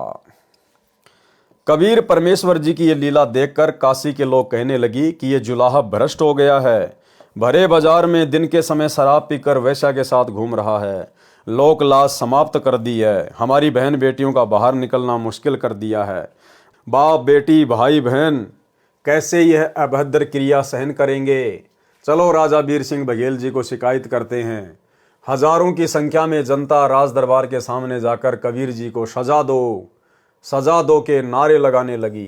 उस दिन दिल्ली का सम्राट सिकंदर लोदी भी काशी में आया था, उस दिन राज दरबार में ही उपस्थित था। दोनों नरेश बाहर आए, जनता की शिकायत सुनी तो सिकंदर राजा क्रोधित होकर बोला कि कबीर को बुला कर लाओ, परमात्मा को सिपाही पकड़ कर लाए। अब ये होती है भाइयों बहनों हरामखोरी, ये होती है काल प्रेरणा।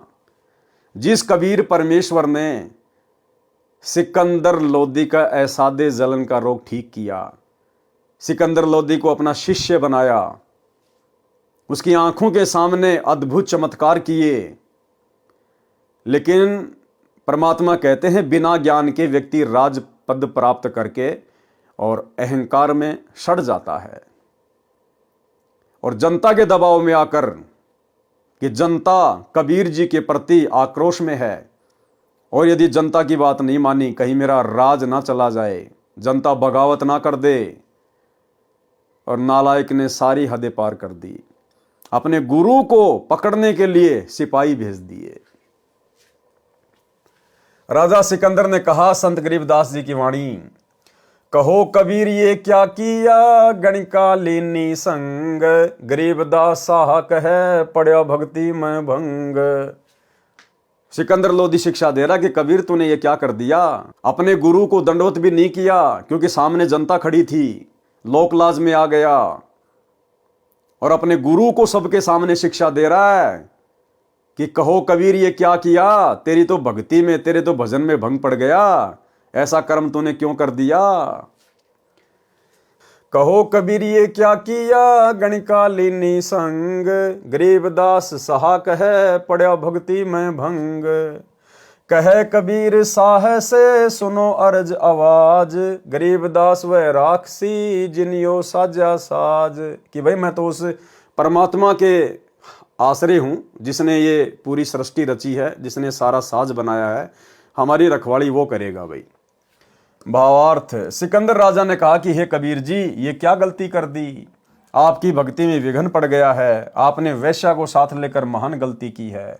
कबीर जी ने कहा कि हे बादशाह मेरी अर्ज सुनो, मेरी तथा मेरी भक्ति की रक्षा भी वही करेगा जिसने ये कर्म मेरे से करवाया है, जिसने सर्व सृष्टि की रचना की है।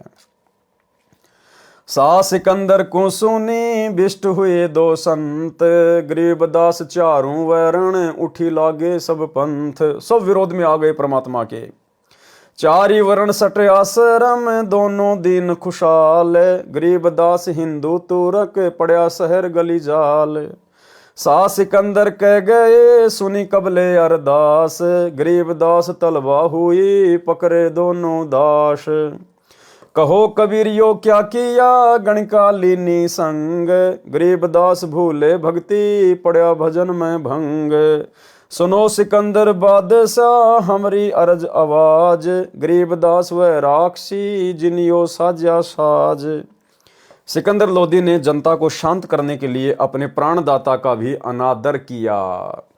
अपने हाथों से कबीर जी के हाथों में हथकड़ियां लगाई, पैरों में बेड़ी तथा गले में तोक लोहे की भारी बेल डाली और आदेश दिया कि जनता की इच्छानुसार नौका में बैठाकर गंगा दरिया के बीच में डालकर डुबो कर मार दो। देखो भाई और बहनों, हम ऐसे नीच थे, ऐसे हम कृतघ्नी थे। और यदि आज संगत में ऐसा कोई महादुखी व्यक्ति आता है, भयंकर रोगी आता है और नाम ले लिया, भक्ति भी कर रहा है, लेकिन फिर भी इतना जल्दी आराम नहीं मिल रहा, दुखी ज्यादा है, तो कहता है भक्ति से क्या फायदा हो रहा है, मैंने तो इतने दिन हो गए नाम लिए हुए, इतने पाठ करा दिए, इतने साल हो गए, मेरे तो कोई विशेष लाभ है नहीं। अब उस नालायक आत्मा को कौन बताए कि ऐसे ऐसे कुकर्म कर रखे हमने, ऐसे ऐसे कुकर्म। क्या पता नालायक तू ही था वो राजा सिकंदर लोदी। शुक्र मना कि भगवान ने तेरे को, जो तूने इतना भयंकर कुकर्म किया अपने गुरु के साथ, परमात्मा के साथ, फिर भी दयालु भगवान ने तेरे को मनुष्य जन्म दे दिया और अपनी शरण में लेकर तेरे उस 650 साल पहले वाले भयंकर कुकर्म को, उस अपराध को परमात्मा धीरे धीरे मिटा रहा है। और तू कह रहा कि क्या फायदा हो रहा है। तो भाई और बहनों, इस ज्ञान को समझने के बाद, ये गुरु समझ में आने के बाद, हम चाहे सुख में रहें चाहे दुख में रहें, हमने परमात्मा की महिमा ही करनी है, गुणगान ही करना है। धीरे धीरे रे मनवा धीरे सब कुछ होए, माली सींचे 100 घड़ा समय आए फल होए। क्या पता हम क्या क्या कुबद करके, कितने भयंकर अपराध करके आप और हम इस कलयुग की बिचली पीढ़ी तक आए हैं। तो कहते हैं तेल तो तिलों से निकलेगा। तो धीरे धीरे परमात्मा हमारे अपराध, हमारे पाप कर्म इस भक्ति से, अपने आशीर्वाद से धीरे धीरे ही समाप्त करेंगे। ये उनकी प्रोसीजर है। राजा की आज्ञा मिलते ही सिपाही तथा जनता के कुछ व्यक्ति कबीर जी को नौका में बैठाकर गंगा दरिया के मध्य ले जाकर उठाकर दरिया के जल में फेंक दिया। गंगा दरिया में अथाह जल था। कबीर परमेश्वर जी की हथकड़ी, बेड़ी तथा गले की तोक अपने आप टूट गई। कबीर परमेश्वर जी जल के ऊपर सुखासन आलती पालती लगाकर बैठे रहे, जल में डूबे नहीं। ये अचरज देखकर भी उन मूर्खों ने परमेश्वर को नहीं समझा। उनके साथ राजा सिकंदर का धार्मिक पीर शेख तकी भी था, जिसने ये मोर्चा संभाल रखा था। उसने कहा कि यह कबीर जंत्र मंत्र जानता है, इसने जल को बांध दिया है, इसलिए नहीं डूब रहा है, इसको नौका में बैठाकर किनारे लाओ। ऐसा ही किया गया। शेख तकी ने कहा कि इसके शरीर के साथ भारी पत्थर बांधकर पुनः गंगा के मध्य ले जाकर जल में फेंक दो। ऐसा ही किया गया। इस बार भी सब पत्थर बंधन मुक्त होकर जल में डूब गए, परंतु परमेश्वर कबीर जी जल के ऊपर सुखासन लगाए बैठे रहे। नीचे से गंगा जल की लहरें बह रही थी, परमेश्वर आराम से जल के ऊपर बैठे थे। भाई और बहनों, परमात्मा वही है, कोई अंतर नहीं है, कोई भेद नहीं है। सतगुरु रामपाल जी स्वयं वही कबीर भगवान है, जिनके साथ हम नीचों ने ऐसी ऐसी घटनाओं को अंजाम दिया था। लेकिन उस समय परमेश्वर ने सार्वजनिक तौर पर चमत्कार करने थे, क्योंकि परमेश्वर ने अपनी महिमा को प्रकट करना था कि परमात्मा क्या होता है, परमात्मा क्या कर सकता है, ताकि हम बिचली पीढ़ी वाले अपने भगवान को पहचान लें उनकी महिमा से, और अन्य असमर्थ 3 लोक के भगवानों की जो झूठी महिमा बनी हुई थी, हम उसको पहचान सकें। वर्तमान में परमात्मा ने ये सब कुछ चमत्कार सार्वजनिक तौर पे नहीं करने हैं, क्योंकि वर्तमान का समय मोक्ष का समय है। परमात्मा ने ज्ञान को आधार बनाकर ही हमें सतलोक लेकर जाना है। गुप्त रूप में परमात्मा उससे भी बड़े बड़े चमत्कार अपने भक्तों के साथ में कर रहे हैं। कोडी को काया, बांझ को बेटा, निर्धन को माया, जिनकी सांसें समाप्त हो चुकी थी, उनको परमेश्वर ने ना जाने कितनों को नया जीवन दान दिया, जो आज भक्ति कर रहे हैं। क्योंकि आज ये मोक्ष का प्राइम टाइम है, आत्मा को तैयार करना है। परमात्मा ने चमत्कार बहुत दिखा दिए परमेश्वर ने। वर्तमान में सर्व के समक्ष चमत्कार नहीं करेगा, गुप्त रूप में खेल खेलेगा। और जो कुकृत्य आप और हम ही ने अपने परमात्मा के साथ 650 साल पहले किए थे, आज तो उससे भी कहीं ज्यादा दुख और तकलीफें ये नादान दुनिया अपने परमेश्वर को ना पहचान कर उनको दे रही है। लेकिन भाई और बहनों, ये वही परमात्मा है। ना इन्होंने 650 साल पहले किसी को कोई श्राप दिया, कोई बद्दुआ दी, और ना वर्तमान में उन्होंने किसी को कोई श्राप दिया, कोई बद्दुआ दी। किसको बद्दुआ दें? हम सब उन्हीं के तो बच्चे हैं। जो मैं पूत कपूत हूं, बहुर पिता को लाज। एक छोटा सा सत्संग गुरुदेव भगवान का। गुरुदेव ने कहा कि किसको श्राप दें, सारे के सारे मेरे ही तो बच्चे हैं। सुनिए सत्संग। परमात्मा आए थे कबीर जी, उनके साथ कितना अत्याचार किया था, और किसी को उन्होंने एक शब्द भी अप नहीं बोला, किसी को श्राप नहीं दिया, क्योंकि उसको पता था मेरे बच्चे हैं, किसको मारूं और किसको श्राप दूं। तो पुण्यात्माओं, यहां आप देख लो पिछले इतिहास, किसी भी संत को जरा सा कुछ कह दे, श्राप दे दे, तेरा नाश होगा और उसकी वीरान मिट्टी हो जाए। अपना भी नाश किया उसने भक्ति का, और अगले को भी दुख दे दिया। तो वो परमात्मा थे। तो इसी प्रकार, इसी आधार से आपने इस मार्ग को आगे बढ़ाना है, दास का सहयोग देना है। तो भाई और बहनों, वही कबीर भगवान है, वही कबीर परमात्मा है। अगर इनके वर्तमान के संघर्ष को देखा जाए तो भाई और बहनों, 650 साल पहले वाला संघर्ष तो कुछ भी नहीं। उस समय तो ये परमात्मा एक ही दिन में, चंद घंटों में चमत्कार दिखा के राजा सिकंदर को घुटनों के बल पृथ्वी पर, जमीन पर लेटाकर और शह सम्मान पालकी में बैठकर वापस अपनी झोपड़ी में आ जाया करता था। लेकिन वर्तमान में परमात्मा ऐसा नहीं कर रहा है, और पिछले 10 वर्षों से भगवान हिसार की छोटी जेल में बैठा हुआ है। पिछले 10 वर्षों से। सोचने की बात है, ये कोई सामान्य घटना नहीं है। ये सारी सृष्टि का मालिक, असंख्य ब्रह्मांडों को रचने वाला ब्रह्मा विष्णु महेश भी जिसके पैर के नाखून के बराबर नहीं है। गरीब जमजोरा जहां से डरे, मिटे कर्म के लेख, अदली असल कबीर है, कुल का सतगुरु एक। ऐसा समर्थ भगवान, जाके अर्ध रूम पर शकल पसारा, ऐसा पूर्ण ब्रह्म हमारा। गरीब ऐसा सतगुरु हम मिल्या, बेपरवाह अबंध, परम हंस पूर्ण पुरुष, रोम रोम रवि चंद। ऐसा समर्थ भगवान, और 10 साल से जेल में एक आम व्यक्ति की भांति, एक आम संत की भांति बैठा हुआ है। किसी को महसूस भी नहीं होने दे रहा, चेहरे पे कोई शिकन भी नहीं, किसी को कोई बद्दुआ या शराब भी नहीं। तो परमात्मा नहीं तो और क्या है? यदि ज्ञान आधार से समझ लिया तो हमारा भला है, अन्यथा आने वाले 2028 युग परिवर्तन वाले विनाशकारी समय में तो भाई बच्चा बच्चा इनको परमात्मा मानेगा, अपना बाप मानेगा, क्योंकि उस समय जीवन रक्षा का और कोई साधन दुनिया को दिखाई नहीं देगा। तो वही परमात्मा आज भी धरती पर प्रकट है। परमेश्वर आराम से जल के ऊपर बैठे थे। शेख तकी ने कहा कि सब उपस्थित जनता कबीर को पत्थर मार डालो। ऐसा ही किया गया। फिर तीर चलाने वाले सैनिकों से कहा कि तीर मार मार कर कबीर की हत्या कर दो, परंतु परमेश्वर कबीर जी की ओर न तो पत्थर आया न तीर। शेख तकी कबीर जी को मारने का अवसर हाथ से जाने नहीं देना चाहता था। शेख तकी ने कहा कि तोप मंगाओ, उसमें गोले मारकर काम तमाम कर दो। ऐसा ही किया गया। तोप यंत्र से गोले चलाए गए, परंतु कबीर परमेश्वर के आसपास एक भी नहीं गया। कोई तो वही किनारे पर जाकर गंगा जल में गिर जाए, कहीं दूसरे किनारे पर जाकर गंगा किनारे शांत हो जाए, कोई कुछ दूर तालाब में जाकर गिरे, परंतु परमेश्वर के निकट एक भी ना जाए। इस प्रकार 4 पहर यानी 12 घंटे तक ये जुल्म शेख तकी करता रहा। जनता का विवेक धर्म गुरुओं ने हर रखा था। परमेश्वर कबीर जी ने दया करी, जल के अंदर समा गए। शेख तकी खुशी से नाचने लगा कि डूब गया दुश्मन। अब सौ पर गारा, रेग तथा रेत चढ़ जाएगी, मिट्टी में दफन हो जाएगा। परमेश्वर कबीर जी अंतर ध्यान होकर रविदास जी की कुटिया पर गए और दोनों परमात्मा की महिमा के शब्द गाने लगे। शेख तकी ने अपने साथियों से कहा कि चलो रविदास से बताते हैं कि आपका अविनाशी परमात्मा गंगा के जल में डूबकर मर गया है।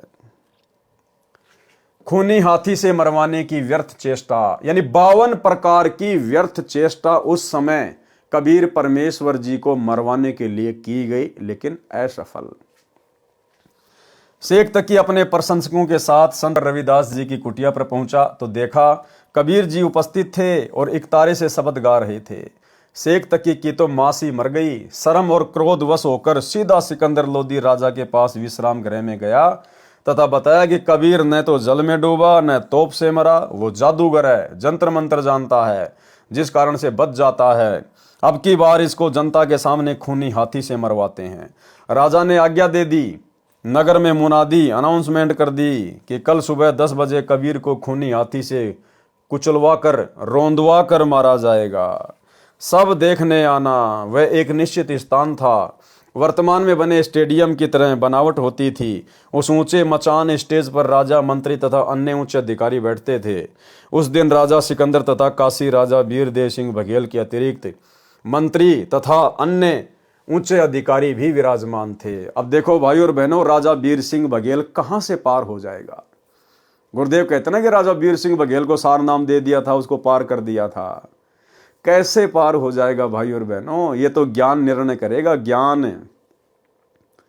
अरे सिकंदर लोदी कबीर जी का शिष्य, और उसने ऐसी घटिया हरकत की, खूनी हाथी से कुचलवा कर अपने गुरुदेव को मरवाने के लिए दिल्ली लाया गया और स्वयं ऊपर बैठकर तमाशा देखने के लिए तैयार है। और वहीं पर राजा वीर सिंह बघेल, काशी नरेश भी बैठ गया। इसको कहते हैं लोक लाज। इसको कहते हैं भाई और बोलो भक्ति से ज्यादा राजपाट को महत्व देना। अरे भैया, अगर ज्ञान होता उसको, राजा वीर सिंह बघेल को, तो क्या जा रहा था, खाली राज्य ही तो जा रहा था। और कौन सा वो पूरी देश का राजा था, पूरी दुनिया का राजा था, एक छोटे से काशी का राजा था। और भगवान के लिए तो भैया असंख्य ब्रह्मांडों का राज भी त्यागना पड़ जाए तो ठोकर मार देनी चाहिए। इंद्र दा राज कागदा बिष्टा ना भोगा इंद्राणी नु। लेकिन राजा वीर सिंह बघेल लोकलाज में आ गया। उसको गुरु मर्यादा से ज्यादा अपने राज्य की चिंता सताने लगी। और सिकंदर लोदी के बराबर में बैठा है वहां पर, अपने गुरु को खूनी हाथी से मरता हुआ देखकर।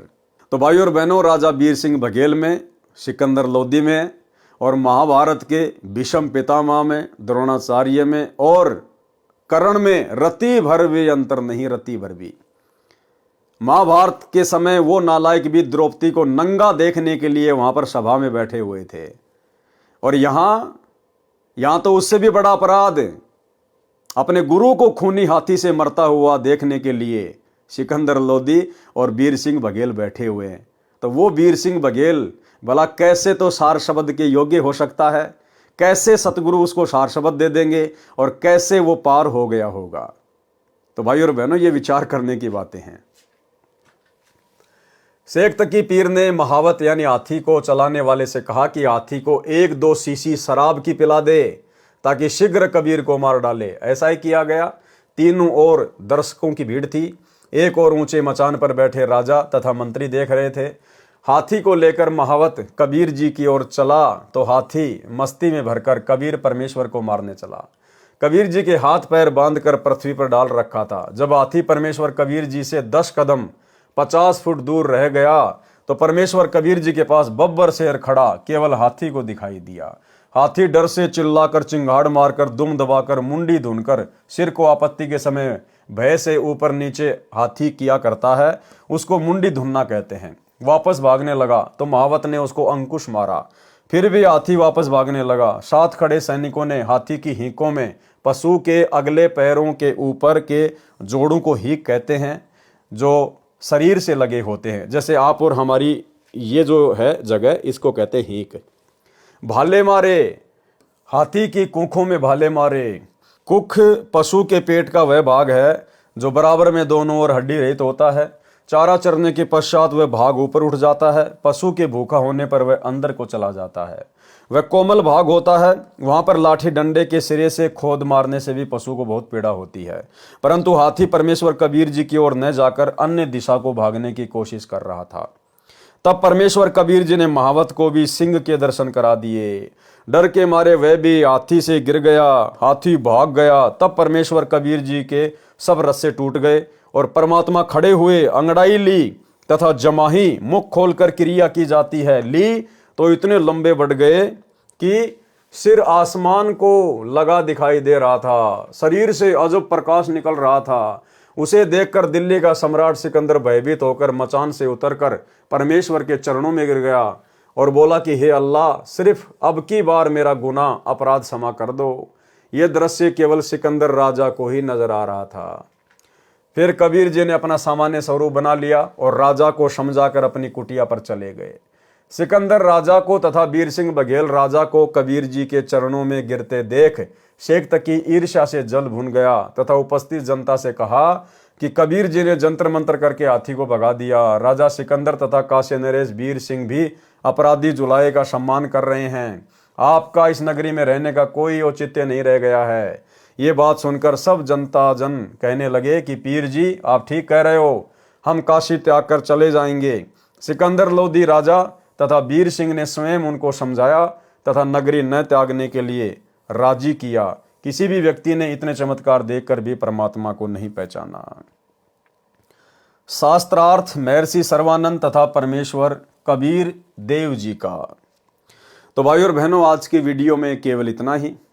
कल रात्रि 8 बजे पूज्य गुरुदेव सतगुरु रामपाल जी परमेश्वर जी के आशीर्वाद से हम आगे के विवरण को पढ़ेंगे, जिसमें पंडित सर्वानंद को कैसे गुरुदेव भगवान ने अपनी शरण में लिया।